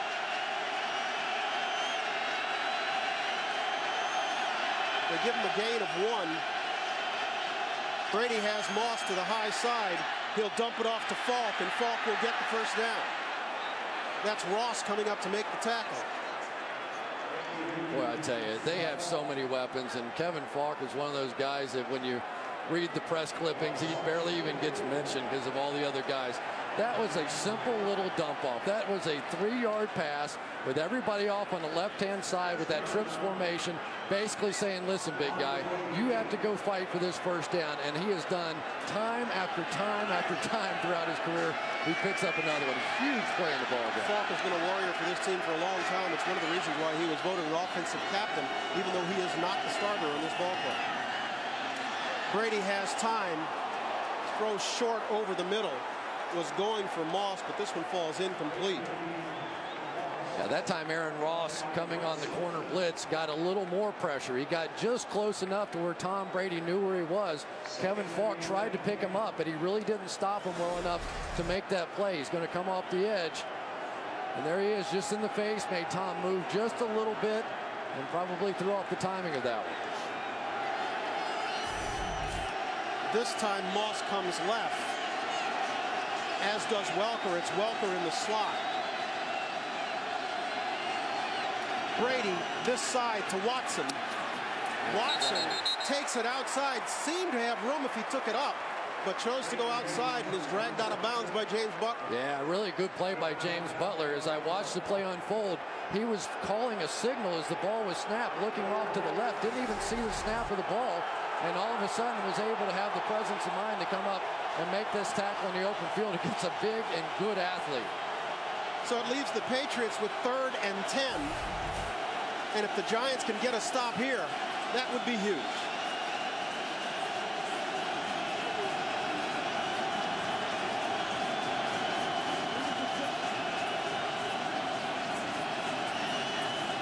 Brady's not going to beat the play clock. Well, they gave him the timeout. Wow. They're first. They gave the Patriots the timeout. They're first of the second half, and so we'll take it with them. The Giants are out in front, 28-23.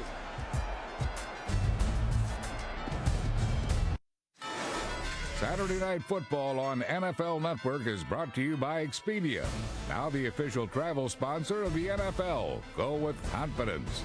Coors, brewed with Rocky Mountain water. Always Coors, the banquet beer. The play clock is going to go to 0, but know this, the official is looking at the clock and then he looks down. If it's close at all, they're going to give the quarterback the benefit of the doubt. That is the correct call. Big down in this ball game. 3rd and 11, just inside 13 minutes to play in regulation. The Patriots down by 5, trying to keep their undefeated season alive. incomplete, intended for Randy Moss. This one was high. Moss couldn't come down with it. Ryan, one of the differences in this game, based on what I saw a week ago with the Miami Dolphins, they played the same sort of coverage, but these guys are much more in their face now. Sam Madison on the line of scrimmage. He sees him go up. He's there to make the play. That's a close one for Randy Moss, just a tad high, but that pressure in their face has made a difference tonight for the Giants. Chris Hansen gets this one away. R.W. McQuarters will field it at his 28. He's dropped right there. And so the Giants will come and try to take some time off this clock. Time's wasting away. Patriots undefeated season, perhaps going by the boards.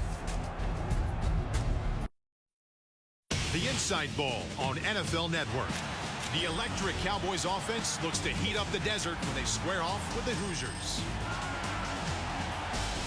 The Inside Bowl, Monday at 6 on NFL Network. You can see the graphic there. Of course, the Patriots have overcome those deficits each and every time. But this is the list they're trying to add their name to. The Bears in 34 and 42 wound up the regular season undefeated, but lost the NFL championship. The Miami Dolphins, 35 years ago, went 14-0 in the regular season. Of course, completed it with a Super Bowl win in Super Bowl VII to go 17-0. Patriots tonight trying to go 16-0, complete their regular season. Manning loses the handle on first down. Well, they saw enough of that last week in Buffalo. All the issues. 5 times he fumbled it, right? Yeah. Lost 2 of them.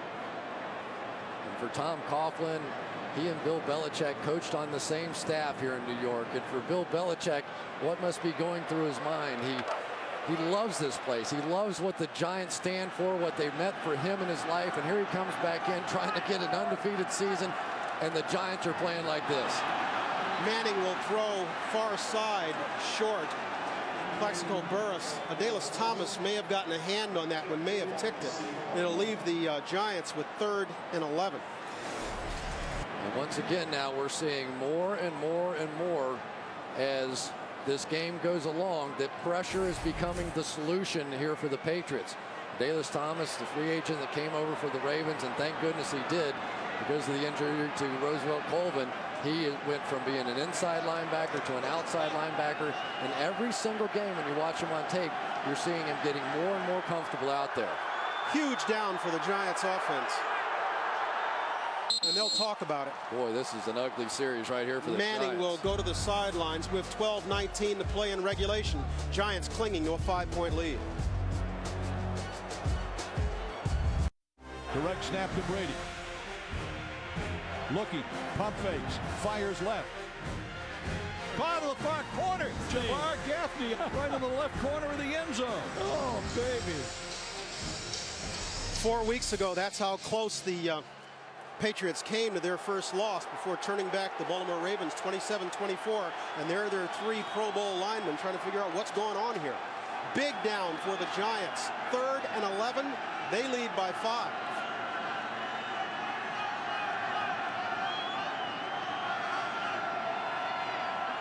Manning throwing this side. David Tyree short of the first down mark.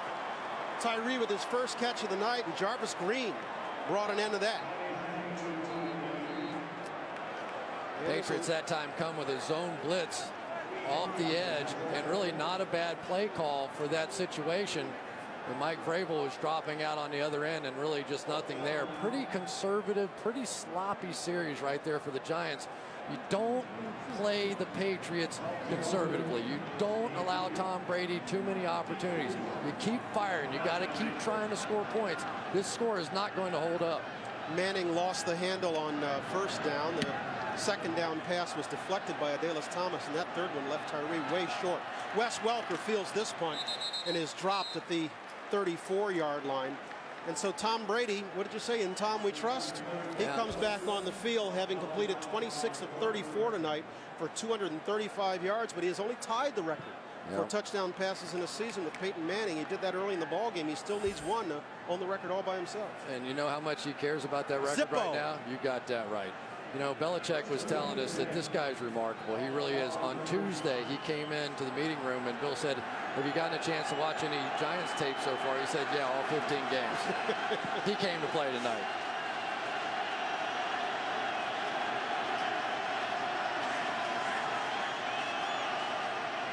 You know, the questions all week were for the Giants was who would play and how long. We got the answer.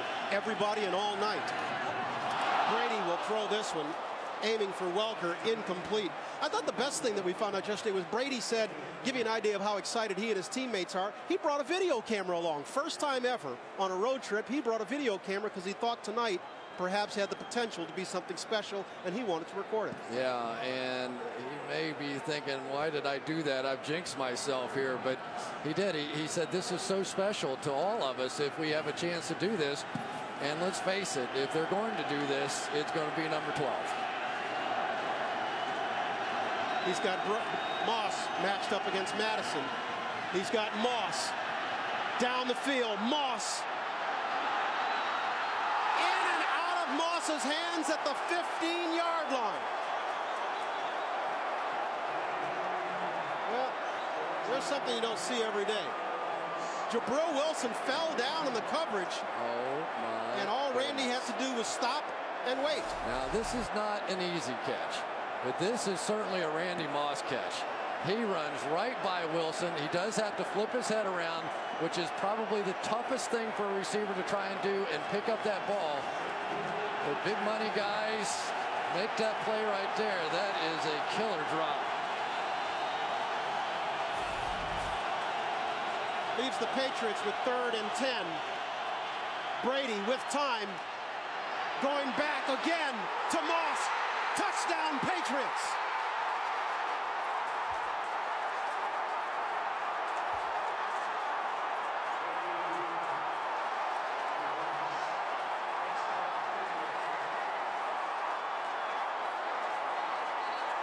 Well, there's two great football players showing why they're great.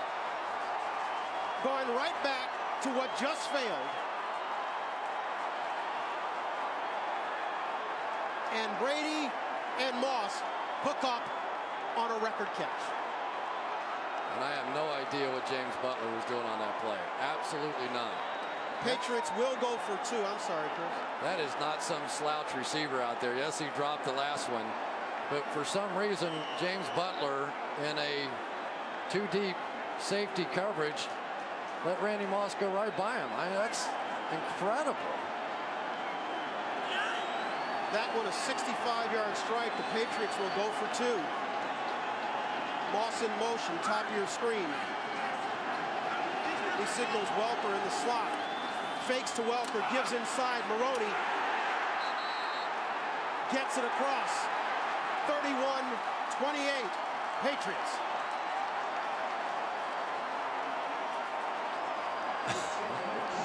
Wow. Well, congratulations, Tom. Congratulations, Randy. And maybe congratulations, New England Patriots. Oh, my goodness. 50 touchdown passes.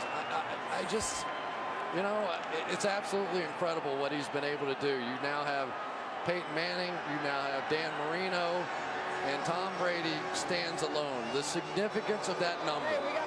50 touchdown passes. The significance of what Randy Moss has done. 23 touchdown passes. Let's give Jerry Rice a little credit. He caught 22 in 12 games during a strike-shortened season. But not even Jerry Rice got many gifts like James Butler just gave to Randy Moss right there. There's so many things remarkable about the play, though, because Moss had just exhausted himself running a deep route on the previous play, came back and gunned it again. 65-yard touchdown strike, and the Patriots with 15 unanswered points to take the lead 31-28 with just 6 seconds past 11 minutes remaining in regulation. And what do you do if Randy Moss drops a pass? Go back to him. Throw him another one, baby. Just take off. We've seen it so many times this year that Tom Brady will just take it and throw it up in the air. Now, that time, clearly he was open, but throughout the season, Moss has just made plays on balls time after time. Dominic Hickson at the 5. Hickson with some running room, getting back to the 30, crossing the 35 to the 37-yard line before he's shoved out of bounds. A little too late for some of the Giants on that sideline. Now we see a flag coming late. But that seems to be because there's a little bit of pushing and shoving on the far sideline.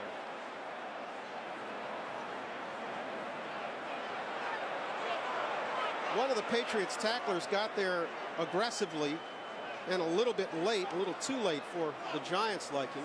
They're saying that was Brandon Merriweather who shoved Hickson out of bounds. But the flag came late.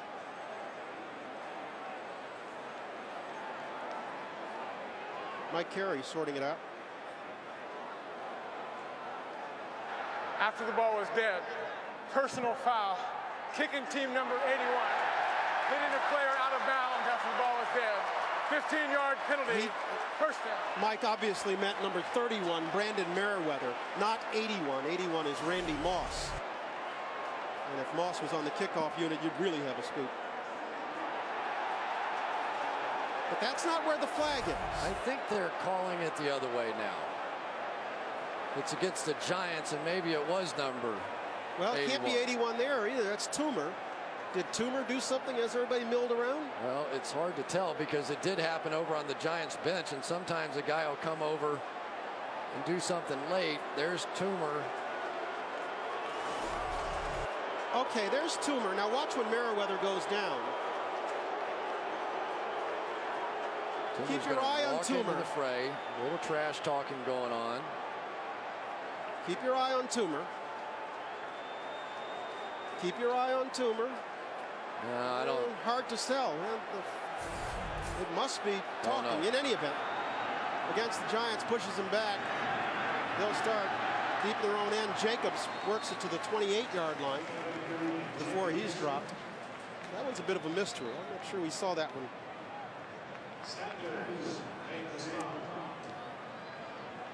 Tom Brady with his pads back on, he just knows what he had to do there, get a little more comfortable, but I don't think there's any way in the world with this chance of history here tonight going 16-0, you're getting Tom Brady out of the game at this point. Pick up the 5 for Jacobs. Jacobs tries the right side, reverses his field, comes back left. He'll have a first down, and he's brought down, but we've got a flag. This one could be coming back. Yeah, Ellis Hobbs is saying Amani Toomer did something illegal there as he circled back the other way. Holding. Offense number 81. 10-yard penalty is still second down. Amani's having a bad 5 minutes.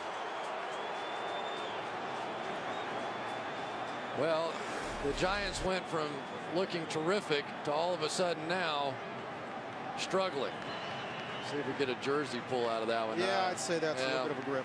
Like he had a handle underneath the shoulder pads and kind of a veteran move. Not that I never did one like that myself. Sometimes you can reach up underneath those pads and grab something and the officials don't see it, but unfortunately for Amani that time he was in the wide open spaces. Timeout. New England. Patriots are going to take their second time out of this second half, so we'll take it with them. We've moved inside the 10-minute mark to go in regulation. Patriots with 15 unanswered are leading by 3.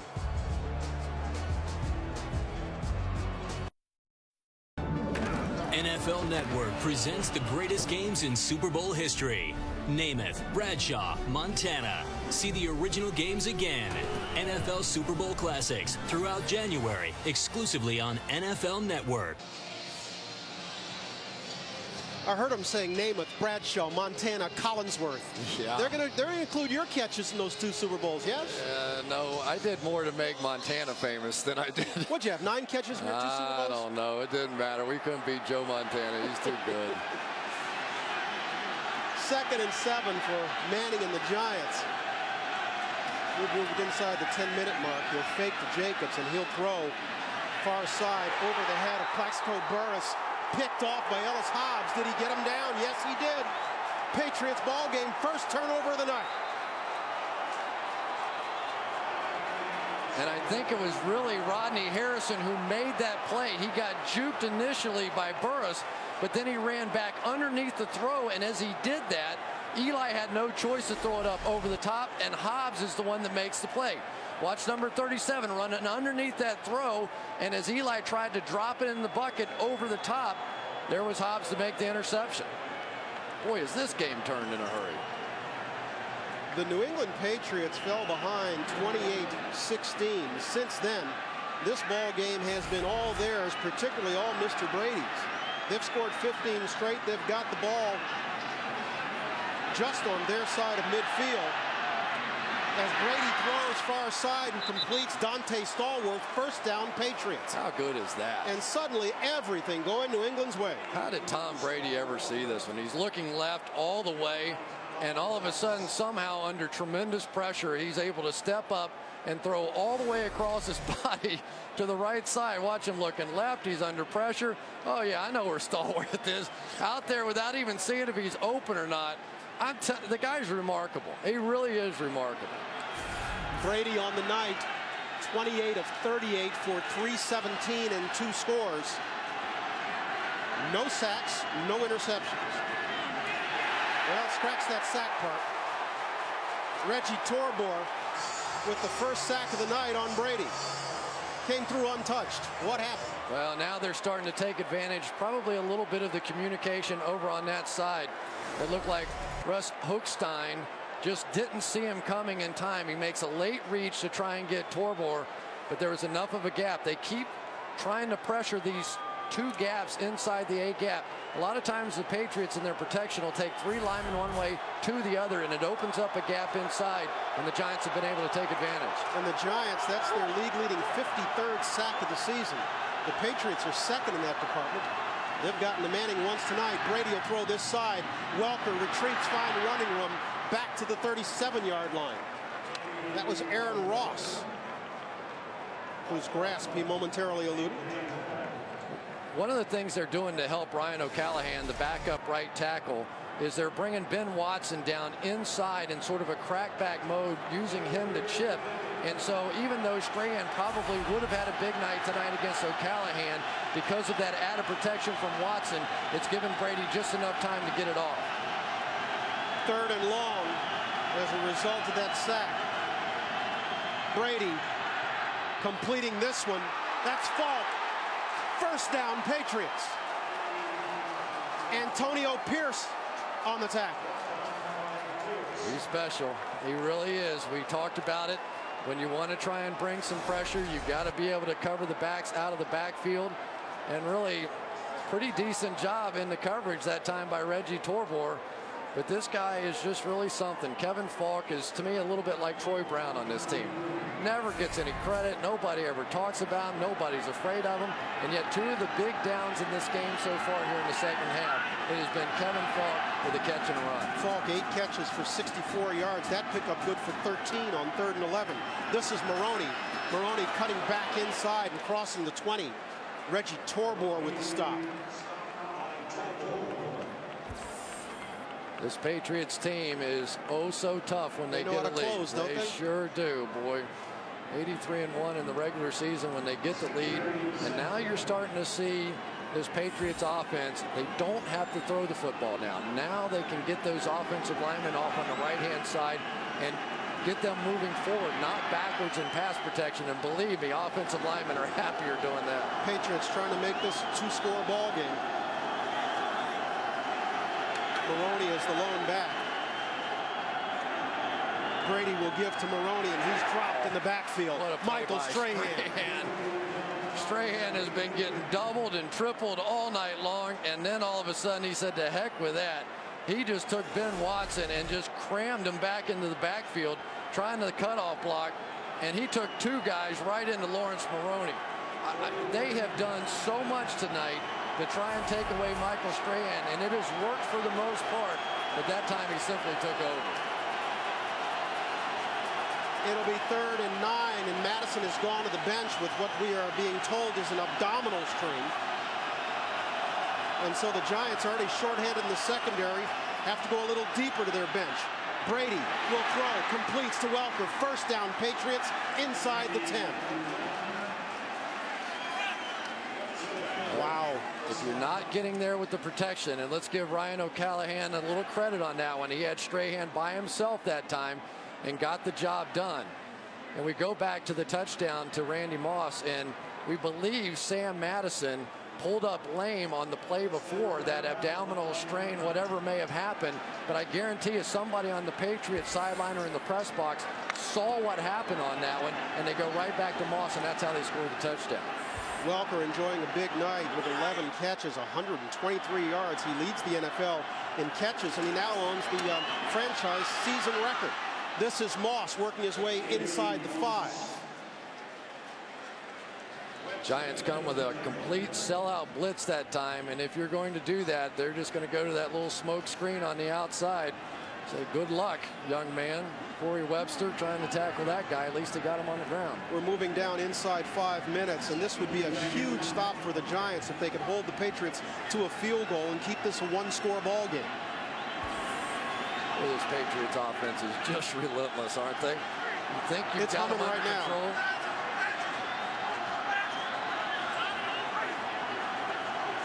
Man coverage again. Nope, they back out of it. Maroney. Touchdown, Patriots.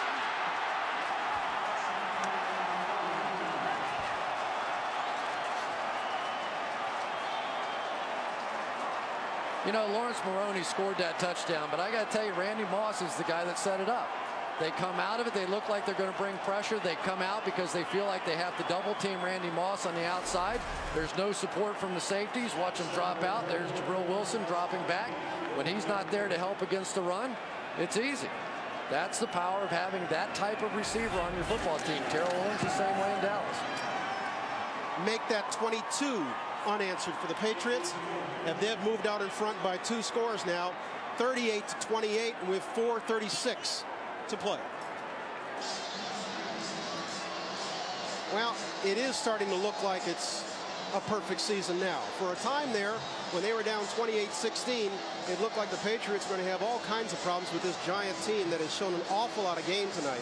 But it's hard to believe this Patriot team, with the prize close to their grasp, would let it get away at this point. But you know, think about the pressure on this team. I mean, they are trying for a perfect season.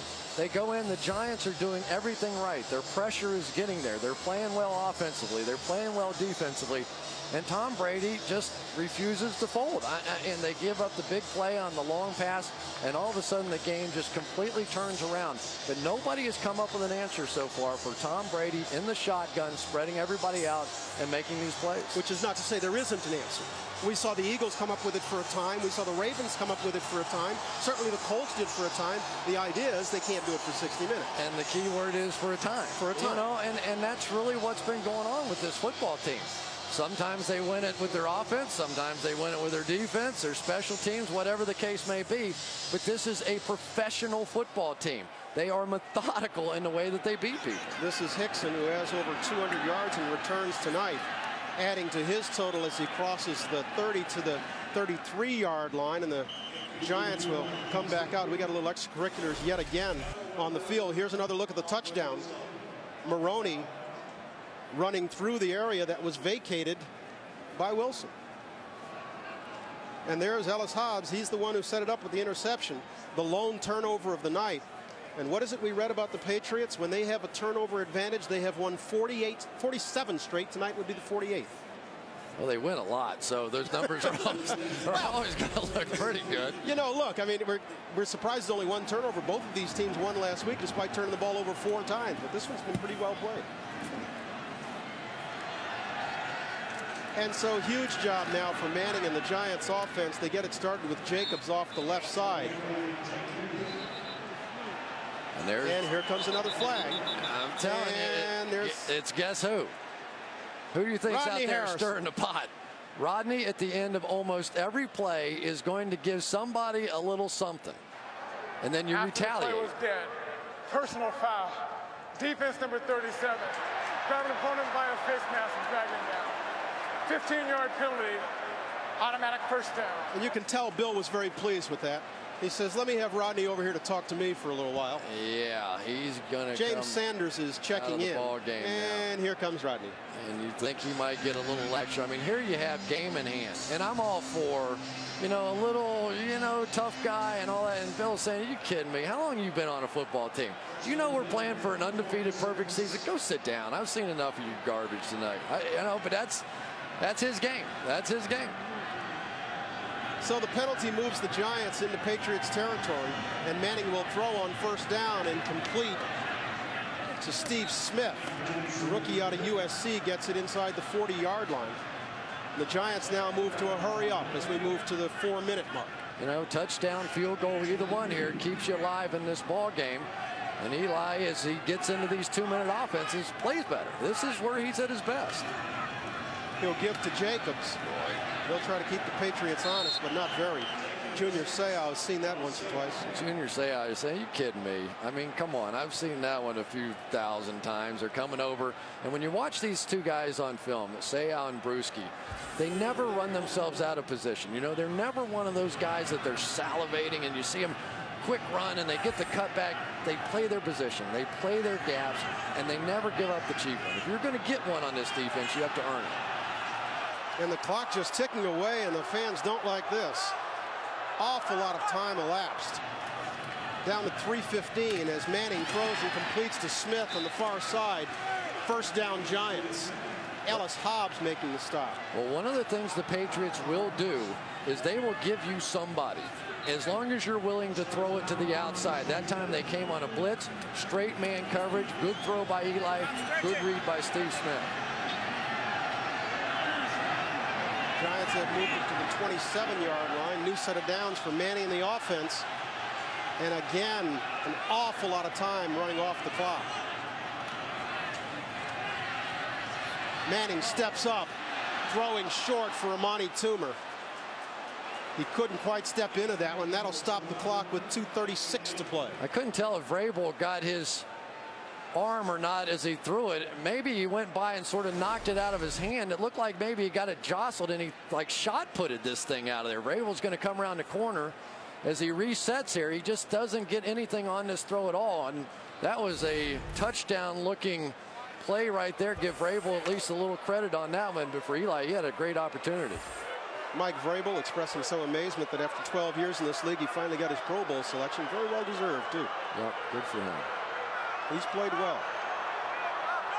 Giants with 2 timeouts, and they've still got the 2-minute warning to come. Manning will throw and complete to Jacobs, and why he didn't go out of bounds is anybody's guess.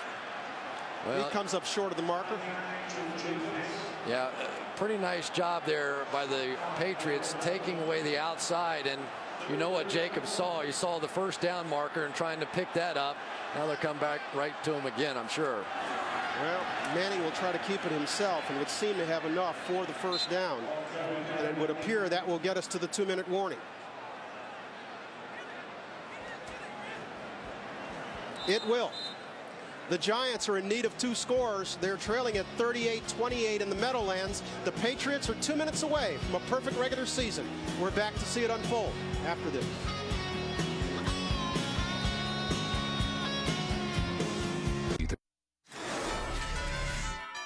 Saturday Night Football on NFL Network is brought to you by Verizon Wireless.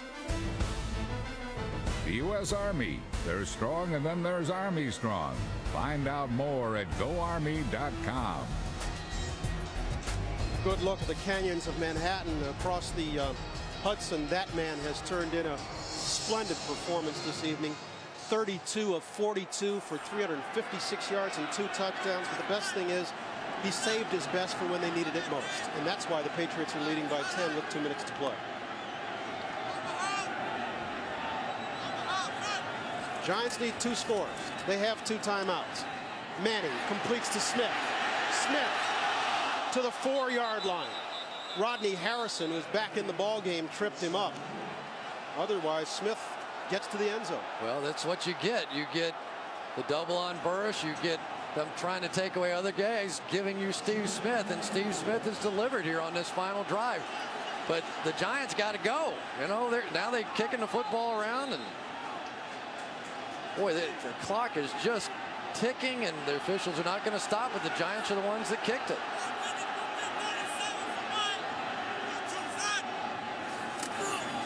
Manning throwing for Burris, in and out of his hands.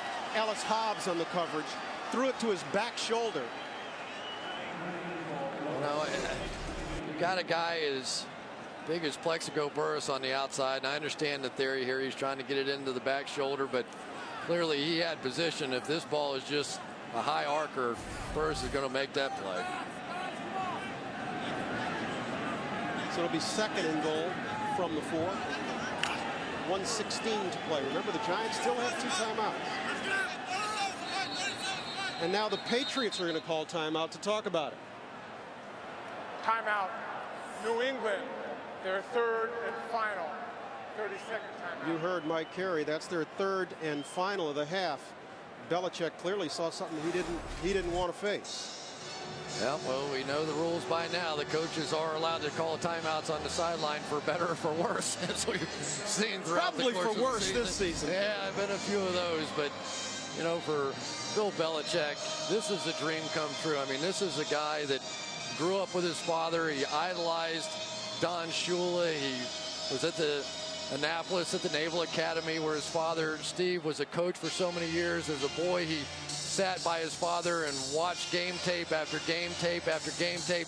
He understands the historical significance of matching what Don Shula had done with the Miami Dolphins. Of course, he still has a long way to go, and you've got to get that trophy at the end to match him. But this is clearly a very significant moment for him personally. Do you buy into that in order for the season to be validated, you have to win it all? Yes. You do? Yeah, I do. 16-0 is not an achievement in and of itself in your mind? No. I mean, it's a great achievement. I don't want to say that. But when you're comparing it to the Dolphins, you can't compare them at that point.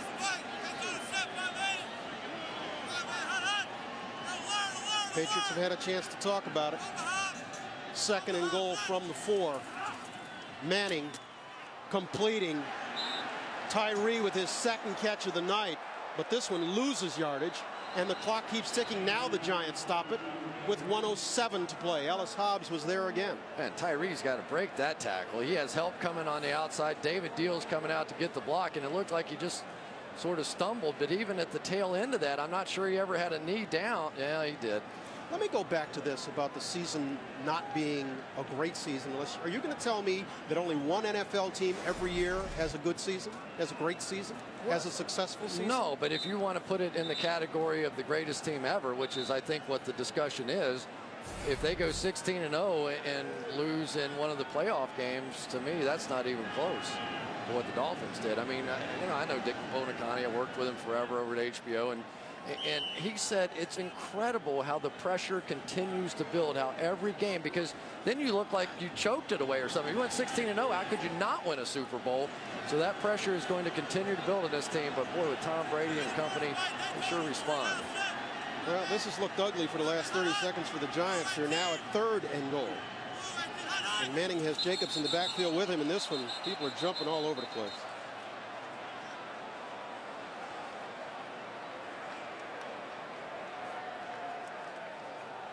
Encroachment. Defense number 75.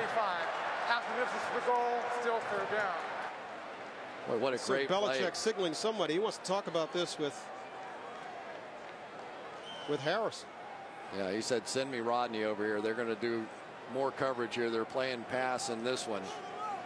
But let's give Eli a little credit for presence there. He came out of that break and he went to the hard count and got all 3 of them to jump offside up front.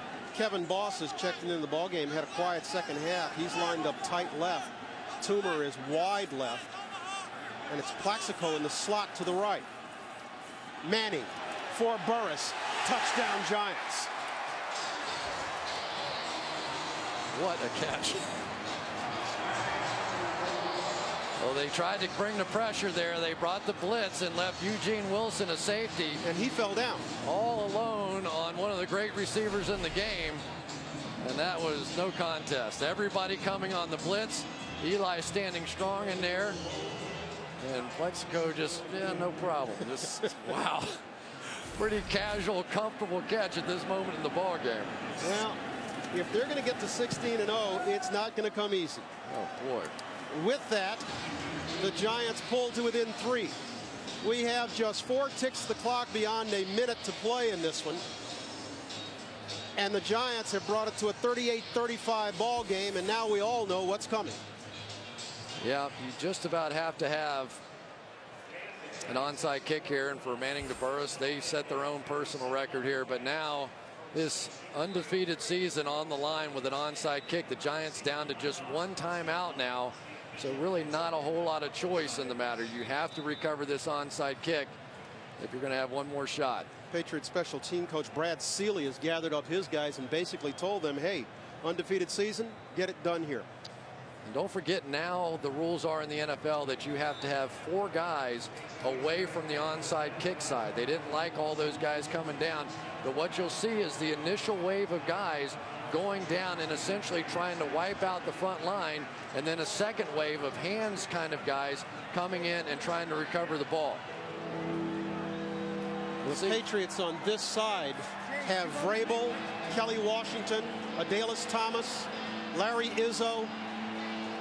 Tynes would seem to be kicking it on the near sideline.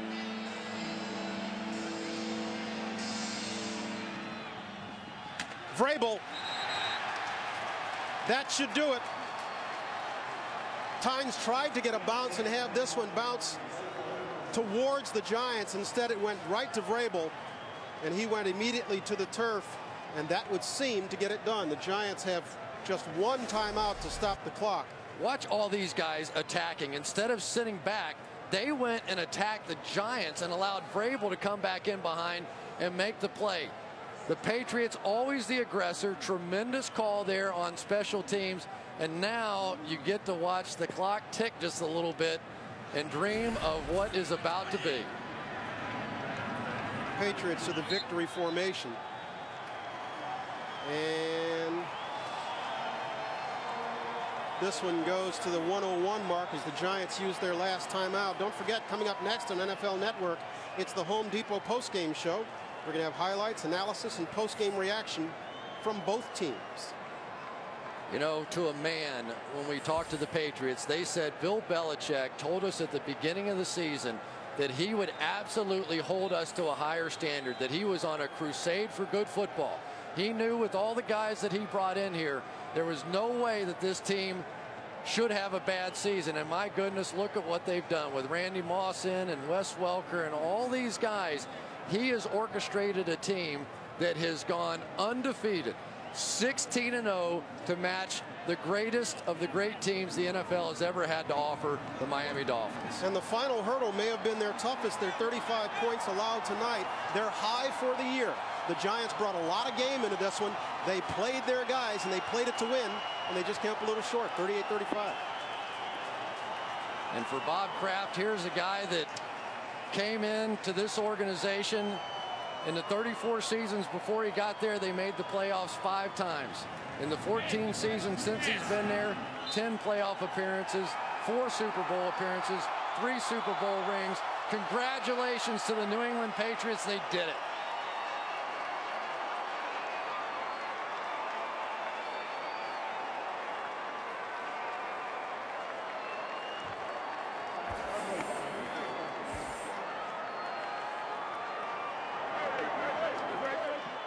For the Patriots, their season begins and ends at Giant Stadium in the Meadowland. Their first victory of the year was back on September 9th here against the New York Jets. They won at 38-14. Their last regular season victory of this season comes tonight against the New York Giants. They win it 38-35, and now it's on to a week of rest and then to the playoffs. Let's go down to the field where Adam Schefter, I believe, has Tom Brady. Adam? Thanks very much, Brian. Tom, what does 16-0 mean to you?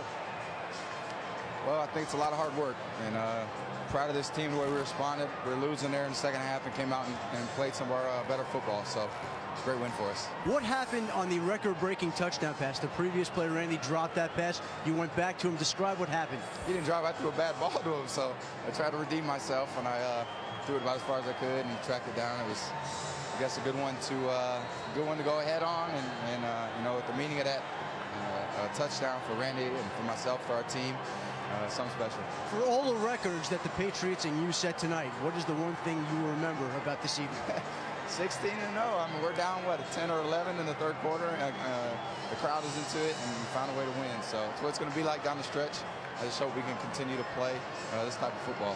Tom, congratulations. Thank you. Tom Brady, 32 of 42 for 356 yards and 2 touchdowns. Back to you, Brian. All right, Adam, thanks very much. We got an awful lot of numbers coming at us. I mean, one of the things that kept the Patriots in good stead tonight was their stars played like stars. It wasn't just Brady.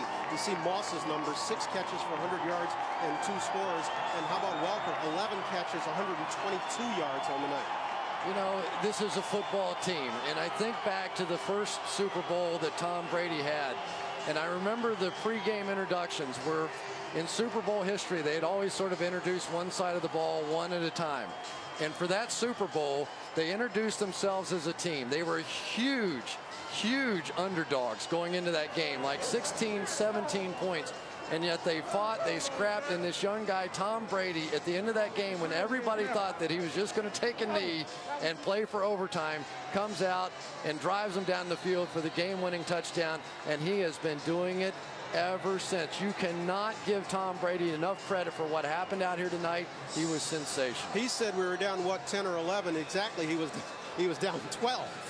And with that, he turned around and ran off 23 straight, and the Patriots had their 16-0. And I guess he gets to use the camera in the locker room. He does get to use the camera in the locker room, like he needs more honors and more awards and more memories. You know, one of the things that he said to us last night that really stuck in my mind, he said, you know, we have a chance to win them all. But Tiger Woods, when he goes out for a golf tournament, he is just expected to win. And you have to be in that position to understand the pressure and what that means. And yet I now and we now have an opportunity to live up to that. And for this team to answer the way that they did, coming back on the road against a playoff football team like the Giants, just simply could not have been done in a more impressive fashion. We look to the postseason now. This team has beaten all obstacles, beaten all comers in the regular season. They arguably beat the three best teams in the league on their way to the 16-0 mark, and they did them all on the road. Can anybody beat this club? You know what? The AFC is so tough this year. It just really is. You're looking at having to play either Jacksonville, Pittsburgh, probably in the first playoff game. Jacksonville, just such a physical, tough football team, probably going to match up pretty well here. And then you would expect, unless San Diego can come in and knock off the Colts, which they've done before, that then you're going to get the rematch between the Patriots and the Colts. And if you watch that game, you know how close that was. And the Colts are all sick. They felt like they gave that game away at the end. And then I believe they'll probably meet the Dallas Cowboys in the Super Bowl. They complete that run. They deserve all the credit they're going to get. You took a look at the records that were set tonight. The major ones when they came on the air, of course, was the Patriots completing the regular season at 16-0. They have set a new record for points in a season, topping the mark of the '98 Vikings. And then for Brady, completing 50 touchdown passes in a season, breaking the mark of Peyton Manning, and Randy Moss getting to 23, breaking the mark of Jerry Rice. What a heck of a performance by an undefeated dream team. That was the fun. Patriots. Coming up next on NFL Network, it's the Home Depot postgame show. Highlights, analysis, and postgame reactions. Our final score, 38-35 Patriots. For all the guys, I'm Bryant Gumbel, wishing you and yours a happy and healthy new year from all of us at NFL Network.